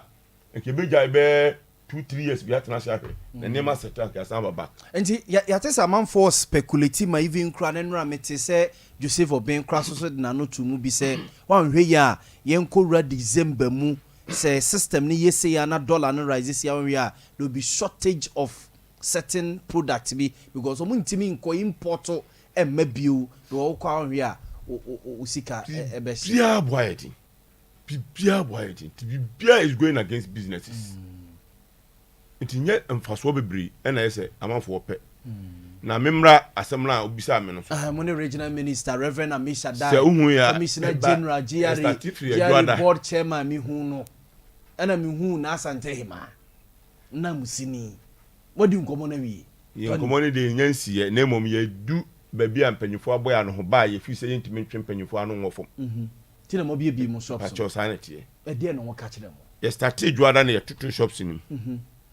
na di che brada ena jare fo mpanyifo ba ye no mo frɛ nti ye no mo kotrase ye no mo trase no omo ma ehu se ye nkɔ na ye nkɔ bie ye shops no because ensem na ye ka no omo betie na mo ade aye adwuma ade amayen ena ye si dia ye hu da no ye hu ni biem because ye no mo trase empre bebre o mo nkɔ akire ye betie mo asem na mamo ye ba ye na bia no manimu ya ena omo betie acha bosumi mienu no masa go back to there omo ye na nti ye ba ye ne ye nkrofo betrance ne ka kire omo no ne omo nyina ajutumu se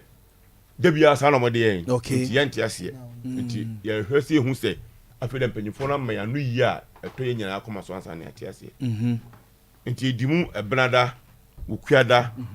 yawada ena oba panyini ye nyina ye nana asante hima etu bofo e ma ne ba ye na so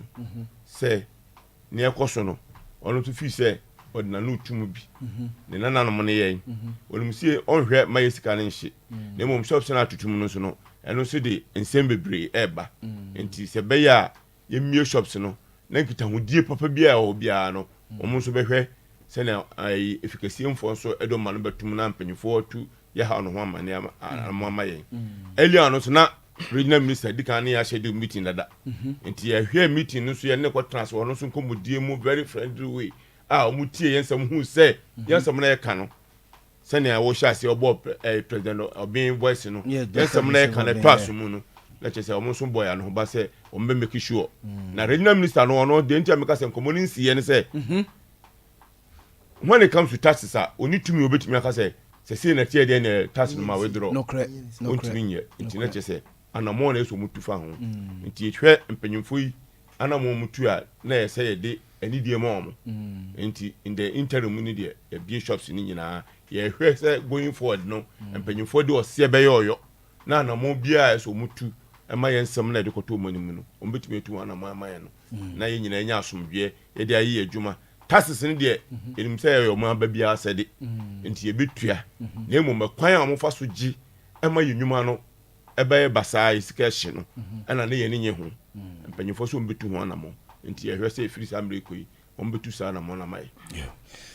for Tony Opon president of Guta ewa santemantema se ne yetene nka mamenko ne nua Tony afo akwa ho no so so memsa ne se enemu bi store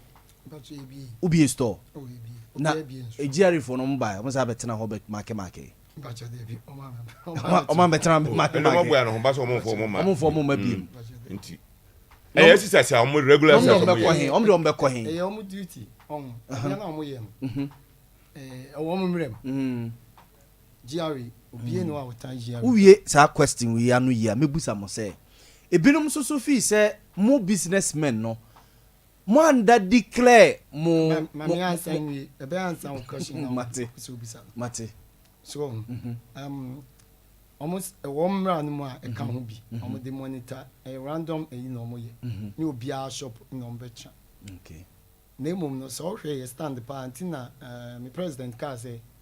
Saudi no biasida I'm a regional minister ya na be 5 years 2 years ago 2 years ago okay yes intina saba ya all of a sudden almost tutum preocupe I'm a regional minister na be so na the I say this year I think April or May and I'm introduce you VAT no change system na change formula na VAT use no dia aka na kire kra no wo ka se nye bibia ye hide ade no bi be kyan wa isuro no na me yansa bi so market ba ko ti sa de no open ike mi ton je na wuton je na onu so ton je ni mi tia 19.25% VAT 19.25%. 25%. Yes. Opening tia 4% flat. Otogene na. Onso otogene bi VAT no register bi kra. On say we be start program no bo national guta president voice bi. And no na me can be answer question. Onso otogene bi. Onso with the same market nim. On register VAT ni bi kra. Na me am tia 19.25% no. And that dia we tia 4% no. Me bisa say be den yet me aton ade na the same price. So enti ede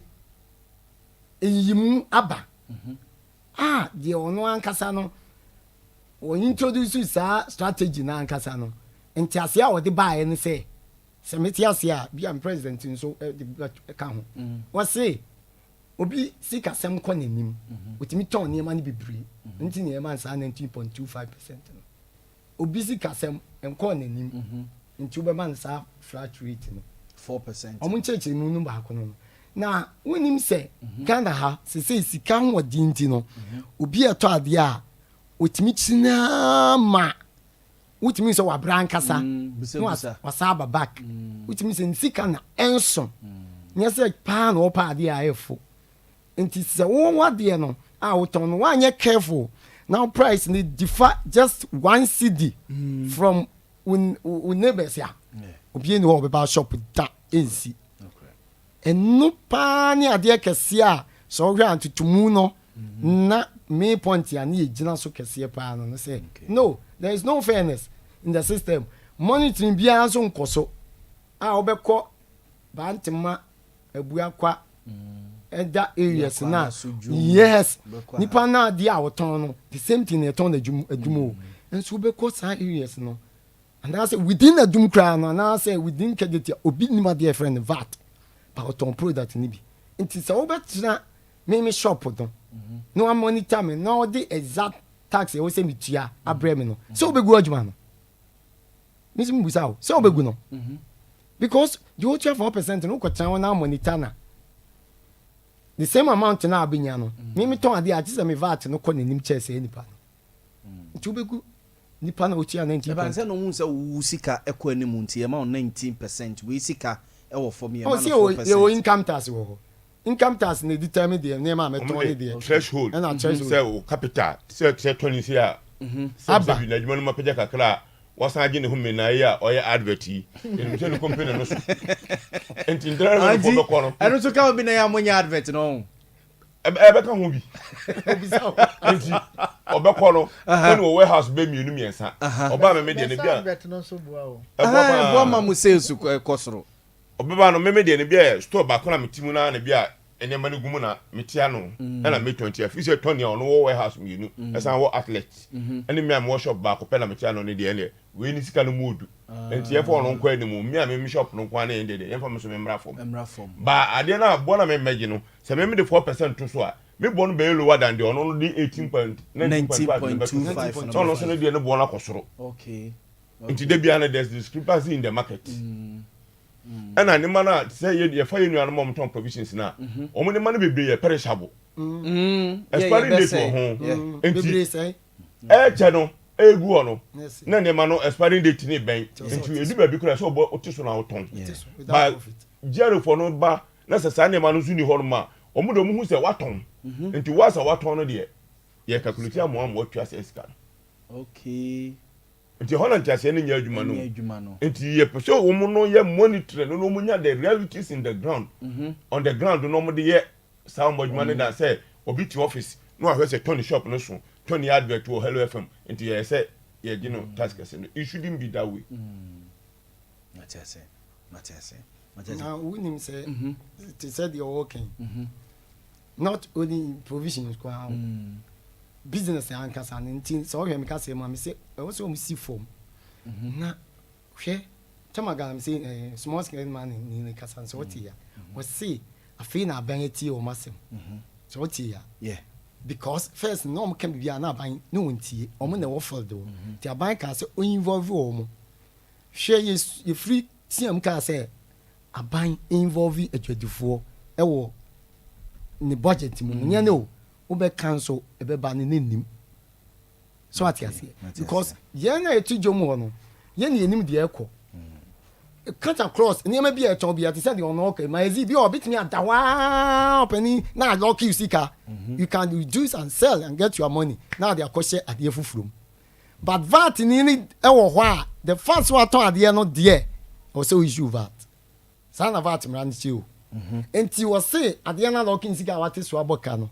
a wa betra o monitor wa track ho so what's in sika o what's in sika yeah ha enti na yega say sa money tin na obetra one dey what cost nipa no ne ho kwa akodim because niam be bra ya na market ni mu a wo akotra from morning to evening nya bibia na profitable for you utimi ye bibia anyhow to get your money back or sometimes we be invest in different product cra no are free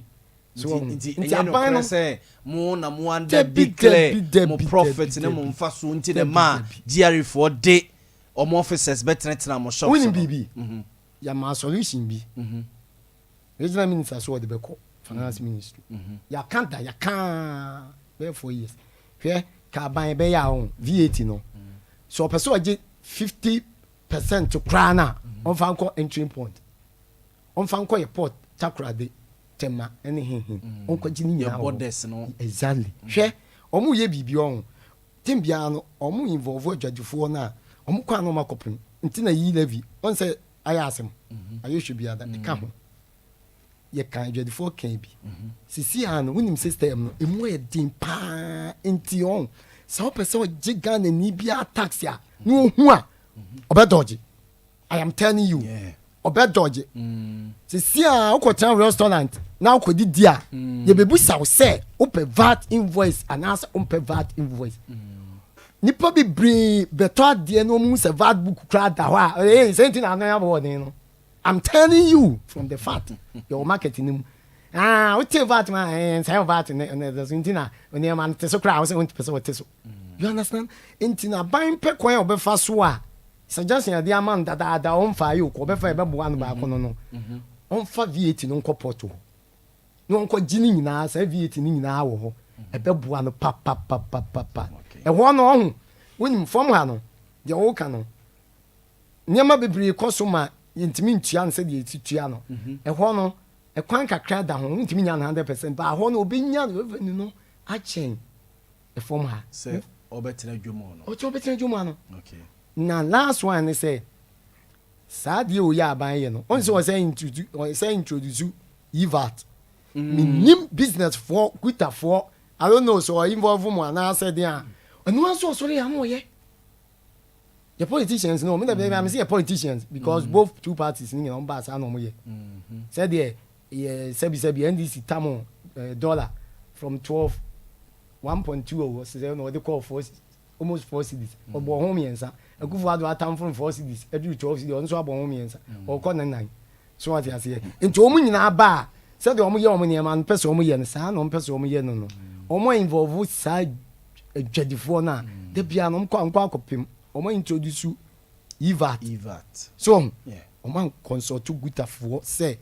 yenya ne say anase yenya maybe what target be it is not targeted more target more e be a good for but e be a target no e be a multinationals yes so see me who target who pay tax but or introducing here e be fire say man target ntimi no ni hu nkomo ntina me ka tro no but was multinationals na di hu nkomo ejadifo ku bie wo Ghana ha good say on na ye kese yenye sa nti ade na wo mane mfa ni putu ima mami kan de grant here me no to me me who say me me penny say be nya tax wo ho pa but I am telling you most now omo person omo ye ne sa ni nyina no e be akoye friends say attraction bi a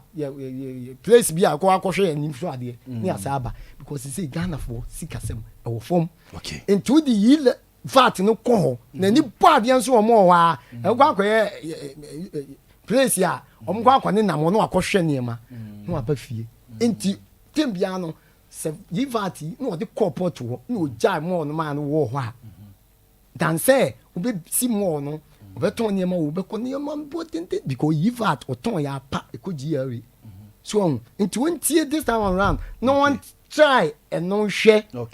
sɛ bɛyɛ adwuma sɛ deɛ yɛ ka na ɔmo mfa yɛn nsɛm nyɛ adwuma bi ɛbɛboa wɔn man no Abzafo Tony afọ akwa na yete ne nka no mame nkenka mo messages ne kakra na memra teacher constitution wi amo ase wo se ye da Ashanti regional minister se pa se Kumasi traders ne Kumasi adwedifo no ka omo from Monday to Thursday no quickly obey mu o ma resolve issues no o se galamsey fight no so ye nyina ye mra on block na ye meboa ne ye ni se obi na nya na asem no wo ka enya de ebeboa wo se ne nchia enkoma honorable Mavis Nkansa Buadu MP ewo ni mpotemu hono what ma ewo Ashton or say yaw the Facebook page network is poor sir any Godfred nom any David any Pikin nom omo enhwe mayen Asante so downwell method so say yaw next time invite me bi wate Asante me invite ododo ama ososo no wababeka na mai yenyina ye mai nya nipa bi dia so te say me invite o na ososo wode aba ma me nko Facebook no so na mo amoso so mode fa Facebook no yenkenkan emfa mamo Marcus Tebi Mensa Junior o say Adentina white men no wamodi omo focus on their economy nese ebi omo finance minister kra no omo no homode a na yeyi na di nenso Ghana de ye die ye nyina ni tua se nkoyi nenso oda so ti hoyi questioner ubusa no say greetings to honorable Paul Kusi Manson Kwanta okay Abigail Osu o say Yaw Boamah me mama Joe ne ye show no live e wo Ashton Abonten so o say me mighty a great show pa me bonu abigafo abaso Abigail Osu yeda say teacher constitution yo mo se kro no a wasaso den message na fa o se nchia enkoma Mavis Nkansa Buadu honorable and a chairman of den ho kwaku apia messages kakra mo de fa Facebook and ya kenkan e de amamonom Mr. Right entin someone ya boss nyina ene ne see Monday to Thursday e Kumasi edum a businessman a lock your shops se GRA tete wo mo no e be affect yen be nyin susan so October inflation so ana yeah, I mean that's it. Store lock na dia. We say ma di kan say yan interest ni o mom ko to ade ball. Ya de ko kwa de ya siesie. Ya boabo no tosi a ya sie a obi di kwa yan kwan. Ma kwa ya siesie de kwa mo ebi kra cap ma na de ya fa kese ye 5 kilos no. Aha, anu ni ebi sabo. Okay. Ya ne o mo stores akese no. Ya ni o mo ni track kan bia. Ba bi o mo ye wholesale no. Ya ye wholesale ye die nyina ye retail mko bujua na anti ye kwa de ba ko ni afa say supermarket a ye fa ni ahwe item no ni weight ni atro ne bo ni de aka ho okay say ye kodwom enso ne ye kwa na waboa nkruma no a nkruma no bo san 2 cedis ni de scale na si oni de ato ya fa guso ni atro weight na ni atro ne bo nti me kasa no momu de enyansun sanso biawo October inflation because October price ya fadada ya fano the whole Ghana ya copper prices no the first 10 days of the beginning of the month no first 10 days of the month the whole Ghana na ya 5 week okay time da so nti se ya fano say you do 15 na say enema no so ate this is the following month. Until I say you have compare a price change and your price level near price change. A man bounty your fancy basket no basket now items new woman price no change until you can say a month for bosome no besono na normal a month for aton a change. Okay. So yes. Until you measure price change and your price level when a month and year co. Until first 10 days of the month no beginning of the month no and ye day yes I don't say kunsu say a 6 March kra because say no market no omudi ni weekly or say me koba and sana Monday ma be di me holiday Okay. You see holiday we have to go. Okay. CPI and the heart beat or so. Your friend, we didn't want to be ready. Okay. Into your note say see holiday. Crowd so. Is it Sunday cry? Luckily, Ashanti region market BNC Sunday. So call I northern region. Joseph will be Sunday. Joseph was Sunday. Okay. Okay. Okay. Market. Okay. Call northern Napa West Upper is almost market no. Days no rotate. Jenny is Sunday abeko. Okay. It's Saturday abeko. Tisa. One can say. Me train amana Bible see there a weekday and a holiday and sanamako. It's holiday abeko. Na Mr. Right, taxes are you 2 hour husky crew mu de money di echi. Ghana Statistical Service say be nipa dodo say and your statistics e say Ghana mutua taxes umudi no Ukrainian and umudi money di echi. Sir service. And census cry no census I say say your mobile face on now respond there. Once a question that does soon be brave. Ni na service body. Yeah, they keep to be a woman. Okay. At that department, sir, because government, you know, contradictory or money na them comedy no ba. Yeah, because as an answer can say, obi ade be no one by one cost no. Entimi. And to say yeah, sabe bu on ya boss question and your bulky. Ni nyina anya statistical service for. And I service no be brave. And yes, statistical service and yeah technical man. Your service no be brave. Ghana Health Service, farm mix, DHS, malaria, maternal mortality. Ni na Ghana Health Service for ina omoya na what technical know how to. Na mo ya na chese. And I Ghana anu say so statistical service and Parliament and act no man kwan say on compile data bia anti so data bia e be kakra no bibia se ba master service ko kra and release a wo ko dina ba bi kan no mfa. Okay. We say IMF kra bibia ko nya service di mu akotene pa because any bu akontan ni na ma o mai no. The IMF ye ko mu di mu akotene pa. O mu di mu akotene pa mo head office no. Okay. Okay. Sa CPI emma se bosomi bi beso na obeka se when declare inflation World Bank IMF any other stakeholder e bi si brother yem peno every month is a must. Okay. That's every month to be a baso ni kwan say BBC say bibia no be si time ya disaster bi asia this be disaster bi asia I wipe you now but ya this COVID by na ya kan o mo ana ya o ma ya kan essential workers ni ya kan ho ni ya kan ho. Okay. Ana mo ye inflation ni ya kwa market le dwa ya tum na mo ko dey dwane ni ya ntum dwane ya ntum ni antu dwane what any rase no so yes we mu be ko Monday na we mako no ye Kumasi asem na okay Kumasi but other rural market no so date no so say ya wada abofodwa ene nsuta ya wada no be so be ko no mo ho no o da say omuche wo mumu okay abofodwa was a time na omudwa no jakese ko mu yiwo mu firim ya di bayerefo ko ufa wo ko techima ya asa wo tire ko filling station bi no kwan bi kosi omo de bayerefo no ekokogu ho ya de bodefo no ko old abofo okay omo tiche wo mumu ti ya ko ase ni na uchi na okopeni na Observer Kumasi Metro statistician Mr. Kofi Rai Kusi and on so say any din come on. Enti Tony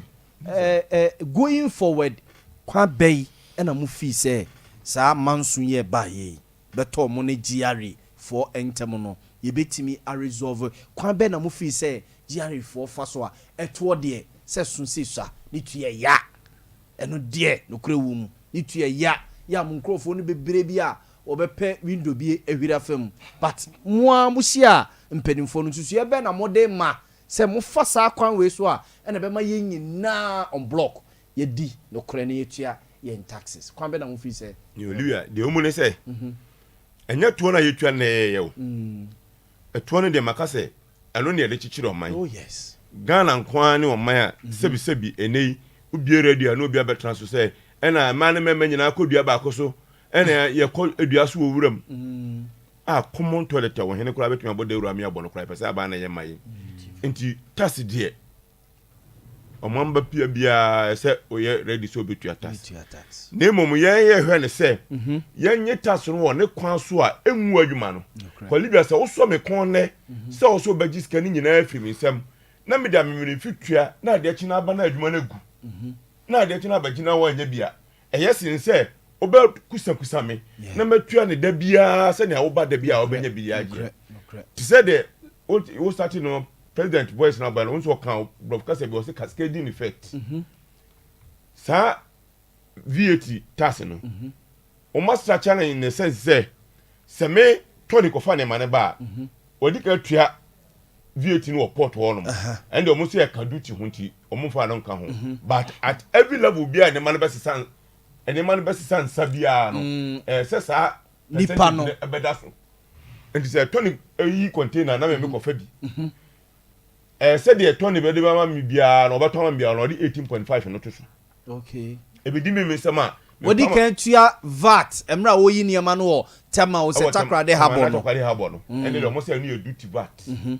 But the VAT, proper VAT in value added tax in the almost to say at every moment, Bia, and as every time Bia, and the man best sans Biano, what the value to it. Okay. Wouldn't for so be better so. Some for so not better so. I say 18%, 18.5% inflation. Okay. And it is 20 the bar.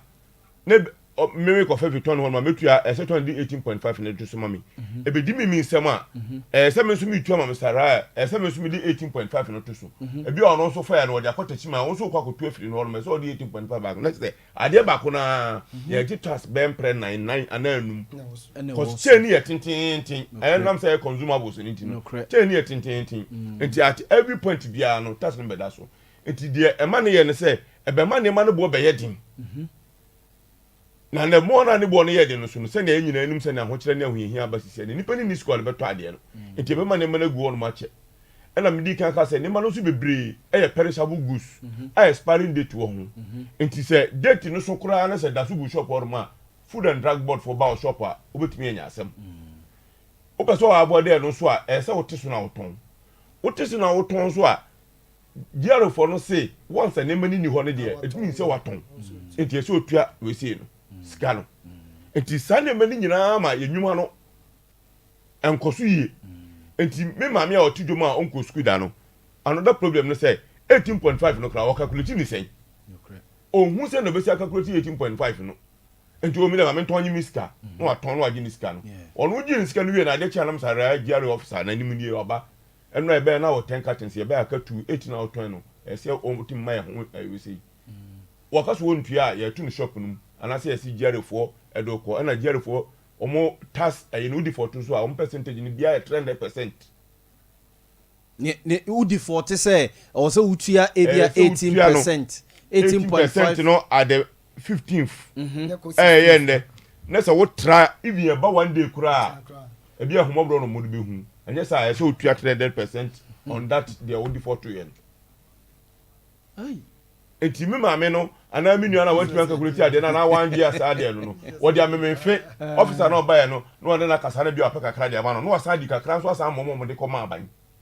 no apeka kra ma officer de ahia no baye na oba beje aban tax no apeka kra ma ne sese so officer ba work 300% unzu ni 300% ska de betua because work 300% e bi akwa kosi be 5,000 Ghana cedis uni 5,000 Ghana cedis na be won no negotiation be mu a ebi officer be kakra na bia wodi 2,000 akoma aban na ono so age 1,000 na che say what me say with 2,000 enti anu nyina masika ne kura yensem no hia na ehye eni edi it's say yanka say na so we default just a day and I say be a 2 days even say week libya ma mechiro na say mo de bibi ba mo say post audit post clearance audit e wo mra no mu say uyi niema na e say o keep documents no for 5 years say within the 5 years no jare for eniema na wo yi wo port to atua duty e bibia wie na abeton kra ma bia niema no kra wo bo ka na wonya mfa so wie say within the 5 years no jaro for betuma baba ye auditor say duty na utua o port no na ye no port duty na utua ya na 5 years I want me to enti te say bia say me kra air conditioner makokra air conditioner ba yes ma baba beton waton o say me keep air conditioner no documents no go on until 5 years twam ansa na obeto egu because within that 5 years ni jaro for officer bia ebetuma ba office say obeye post audit clearance say uyi nyema na port no kululu bia amem scan otua na no ano no a odi is air conditioners no de buy enti sa people dem kura wi obeba no hunhunu ebi ayira ebi atete ono ade na dwene yesi de auditor fin kran na bae on ba kono ba betrato ono asisa sa papers ndi obenya na dwene na ono mo sa de omu benya no ya sa de 300% na san to so de amount anyama na waton awie why duty ni bibia awie no yenu anu mu bia omoton agrochemicals ye bre bi no 3.5 billion Ghana cedis so friends 300 something 350,000 Ghana cedis 3.5 billion Canada no I say omunkotua ebi no omu de esu akora na 1.5 billion nyama waton de dada agrochemical wa import waton de dada yesu omunkotua sa 1.5 billion de de esu omu no ebi no de 3.5 ebi no de 6 billion enti ebetima ba se me kra niema se me kwa kofa niema na ba bedu takorade ana se tema ha bom se menye duty ana ana boga de ye ha kra so ne say duty si nye na ye agent ye ma mraro ma kwase agent na nyimi ne manoma mi ma fatoni as me agent wa kra niema ne nyina wo ho mo se o mi aye bibia wie enema ne nyina ko si 20,000 wa send this kalama no o twa bibia ko fa de aba abayi niema na gu shop on mo aton yes within the 5 years and anytime bia cosmos say bebe bia no it say ohu yi obi ahia no ko chuku o ho so o tuko ka chiro say papa we kura ni ma no twefem enti yes some be sisa papers ni nyina ba mba so yes onya papers ni nyina ma omo wanya ma omo a ja kana so ma use discretion enti Ghana ni use discretion so ni de be free ma ba ti hona ya na officer na oba no na negotiation amemu a ejuma na ska ejuma ni guya ju yes 3.5 billion because house can go kutansa we use 3.5 billion enti jere ni MF so businessman bia na woman bia so man iska o enti mo de se mo tua to save your business na o kankan no wo no obetimi ediso de o kiken obetimi ediso enti jere o mo ya photo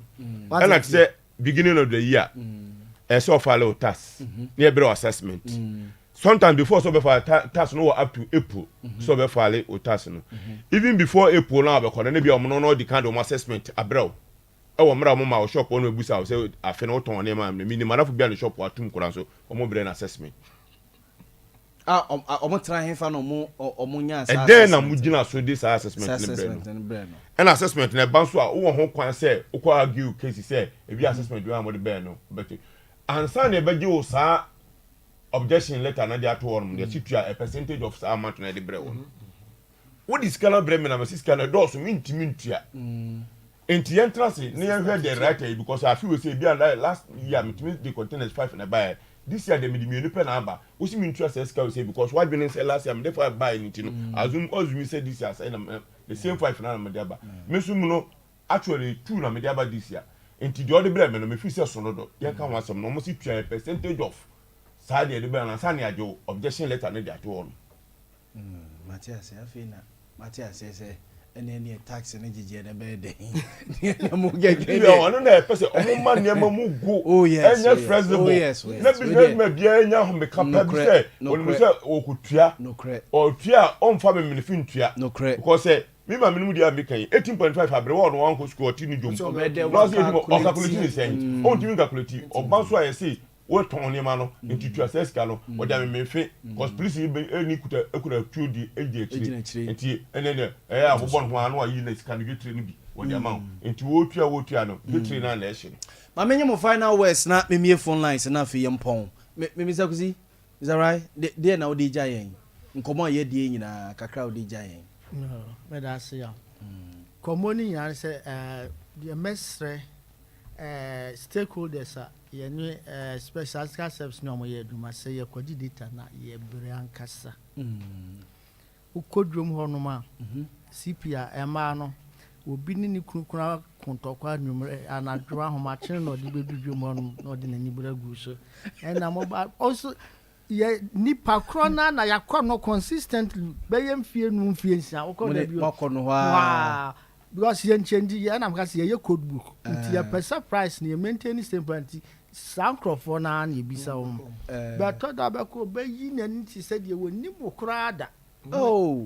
enam dokwa bi oni ni kura ko no fie nti no de ba so nti ye data na beje no ye gidija inchirima ye gidija inchirima eto ni mo se na ye nto ade nti mbeje gina ho sa na ye o mabufu so de adwuma no ye edwa na na ono ni de o mechiw o de we de communicate we say buaro no onye na Edu sabre ya ban pa bia ho yi. Edu sabre ya ban pa bia ho yi o. Data na ajeje no. Anya say ya release inflation no keke. Consistent betimi agu onu ma anti ye man ye man na mo mo ko university ne no. Omo ji de tro omo thesis ni ade yi. Obi be bo betimi aka say wo pay a free 1980 inflation base 2000 wo hia say yankwo abo anu ama megu ho no ma yenya entom free wiem ye nnua ji say ye ba nipa oni aba bebisa ye be ba fie ma na say be ba institution na de atiti kura wo mu ni say akachefo no e ho tete e den say we ma me no mo man ko school akachefo no ma ko school kamesia kachi ne awa ko school a wote ade na say ade no ma mo bre omo masajai omo bre omo ma ye bre na school bi kura de me ka ho asema de asem beba ye be kan off mate pasa ya ko data at the questionnaires ko gu 2015 besi ne ya me no ya me say omo fa ma ye kura 2015 besi 2022 a yesi ye wonim penino da no asma o ka kire wo se omun kwala bai ho se on ba be pedita for ye pa enfa mo fa penimi we se ne be ni Ghana ha because ne ba Ghana ha kan sa asara besi na yen sanka that time na professor nso wanuama no ya rector e wo Kumasi Poly the baby me can ya net tax on one himself as net tax me can institution say me can so munim say Mr. Rodim say aba be hu ne nkratem say educated person no so me can off air achiro mate educated person no so na say mate Mr. Ryan Fancy na ye me phone lines na my eti for no so momre mu kakra enti ya omo na omo fa information ma yen koton yen koye ne hwe na yentim nyemfe di so omo ana be boa ye egu so ma inchirima omo ko university na anam de be tro mo thesis yo Tony upon yes sir dey na DJ the DJ ni say they appeal to aban sisi a emanu mo ye hye enemem boa ye din ye fi say kitwa bi aban betuma ya aman ni say port hall mu duties ni etua no omo mpege dollar man yes o mo de daily increases na dollar na increase no e na mo de duties no okay be na otumenu ni e ko mo na so e no mo kasa no mo ti ase ma say for the purpose of inflation na e koso bebre no ene ahokyira aba system nti no o ma peg ni 8.2 to a dollar amaye 8.2 e no mo de be duties na amaye okay o mo amoye amania anka hwe ankyere ye hu an so mo sa pegam de 9.5 inti sa kakra na mo de free 8.2 de 9.5 no e san de duties no sa koso about 30%. Inti said the be ya ene man bo na nkoso be duty ni de ye ni aye higher na gigide agbobo pege de omo pege ne mum se omo sesa rate na omo mama na enye be hotel okay nye say na otu bi nipa mo ye na 8.2 na otu bi nipa na otu be masa sense nte bi a 3 months bia no 3 months bia normal review at least 3 months okay purposely because of ahokyere wom sisi e nti omo man nyina ho se be ya at least duties ni kofo e man e man bo no nkosoro bebre yo afa kwa yo dija di beja etiefo ne se ye be pe aban mu a support ankasa se be ya businesses no ebetimi anyini akọ nanim ne yetimi am pro Ghana for because na mo bobo mo bi a e wo Ghana heading none of them are be culture me say belong to Ghanaian e bi eni ho Ghana ni betimi ebie but saa nkofo ya omo foreigners yi omo nyina aka ho onya profit na o $6 no dey akoni krom ni nyina ma isi di ni stable nti omo business no na nyini na omo tax no so nye soft MIA pa se be ya business ni betimi grow business ni growth ni hia kese e grow ansa no be demand the tax ya kese no business no afei no obe enter to manufacturing we see no konso no benya sika ni bi akoye sa manufacturing na ma Jordan na stable nti ye be sa ban se omo business no wa ba kro ma e ye ka gu na sum yo montra se na ebia na callers na busa questions bi na mo hia no ama me abusua for obetima join ye wa bra ode wo frey 0551 931 931 0551 931 931 and 0548 931 931 0548 931 931 ofra ye be faw na ye di enkomo. Hello, good evening. Hello, good evening. Good evening, boss. Me ba chodin di sena kasa free here. Me ba to Peter ni WhatsApp mu line. You Peter H1 no free microphone na kakra ma me. Me ba you. You na e kasa me enti you. Me ba to me tell you bisa omo am di tax no question bi say. In case say di ani pa no ko de ka wunchi ai. Na ni pa ni ho na kola na wo ho a. For say di o ti de pa no ko to mu ana. Ina ta tax nso am di no. Me pa say ni na ti ko aban ho ana e di kan pikire. Ibi to am ta question. Mate, taxi for no next week you do mbeba tina ebusa sa questions. Hello, good evening.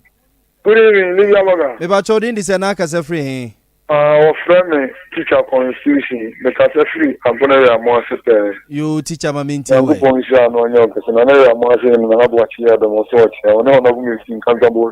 Fi just a change is empty. Mo so mo che. To ko kan so achi ya wo. Kakra me kan say Ebebo ejadifo na ombetna studio na ebebo omo abaso because we want to say no mo no pepepe ye na omo so efe esa je do ba bia o say o mani pa no kontena so ana ko say ejadifo no unyi omu ni ana unyi omu ni no obi the returns say e tax we na ba for sumi we na for sumi we no twa mu na ntia say the same way na na be say nya because you part there and now that's why I say for sumi we because that's why I say the next month and come from you better say JR for say omo omo ntlase omo ntene me bia so say say baby o man na duro no yin na o say de eboa na o man so ko na ni ya tla dwadifo no so say ya omo so nya ban na dum na e ho so omo so tia de ma man no omo so tia na fa so gemra Mo. Hello, good evening. Hello, good evening. Me pa chodin di sena kasa free he. Me pa cho me was studying. Me pa cho most of me say ebia Ghana ho bibi na akoka yo se fada nti ni bra enyi nti na matime ni kenche kura no se ho bibi o nti nka abrochi abrofo mre wa no ene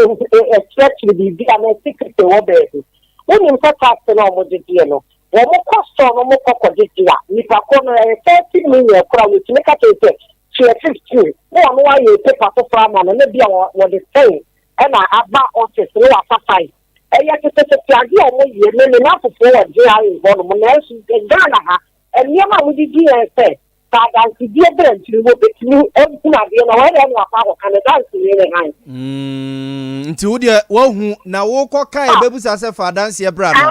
na Ghana ha de be di e bra mo so fa dance ni bra de ni ya dance ni ti ni no no wa fa ko ka ta ha no e ti tete min kan so wo ne di me di ye na fofo o ba ko be ni de check tax ni na stand o ba ka ni e ti ti aka tax ni wo ba wo jibi wo outside la kan ni se di ni pa be 100 million na o ti 50 wo de 20 aba ba ni wo wa pa 30 wo e ko fa ba you me aba me da say hello, good evening.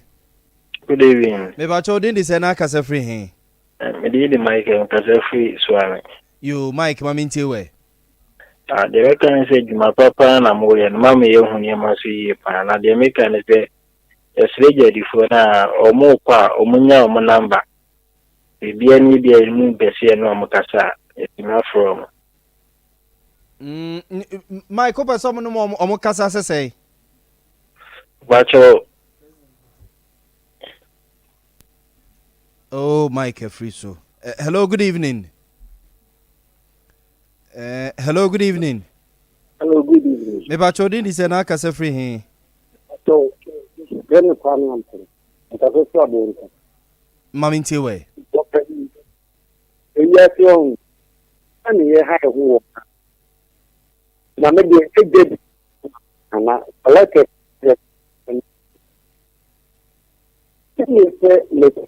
Ye opani jira ye mami na o ka asem na nso etwetwasi. Me say. That's like it no. She said mama na sama working. Mo bre ni ta mo na mo de bre ni. Iya si mo se ni se bi ni ta no. Am na office. Ya bi ni ta no di. Mo si ya mo 1 million up. Ke be me be bada. Ke be bada ni. Okay. Na yes wo ECG asem na wo ke meboa. Na correct you know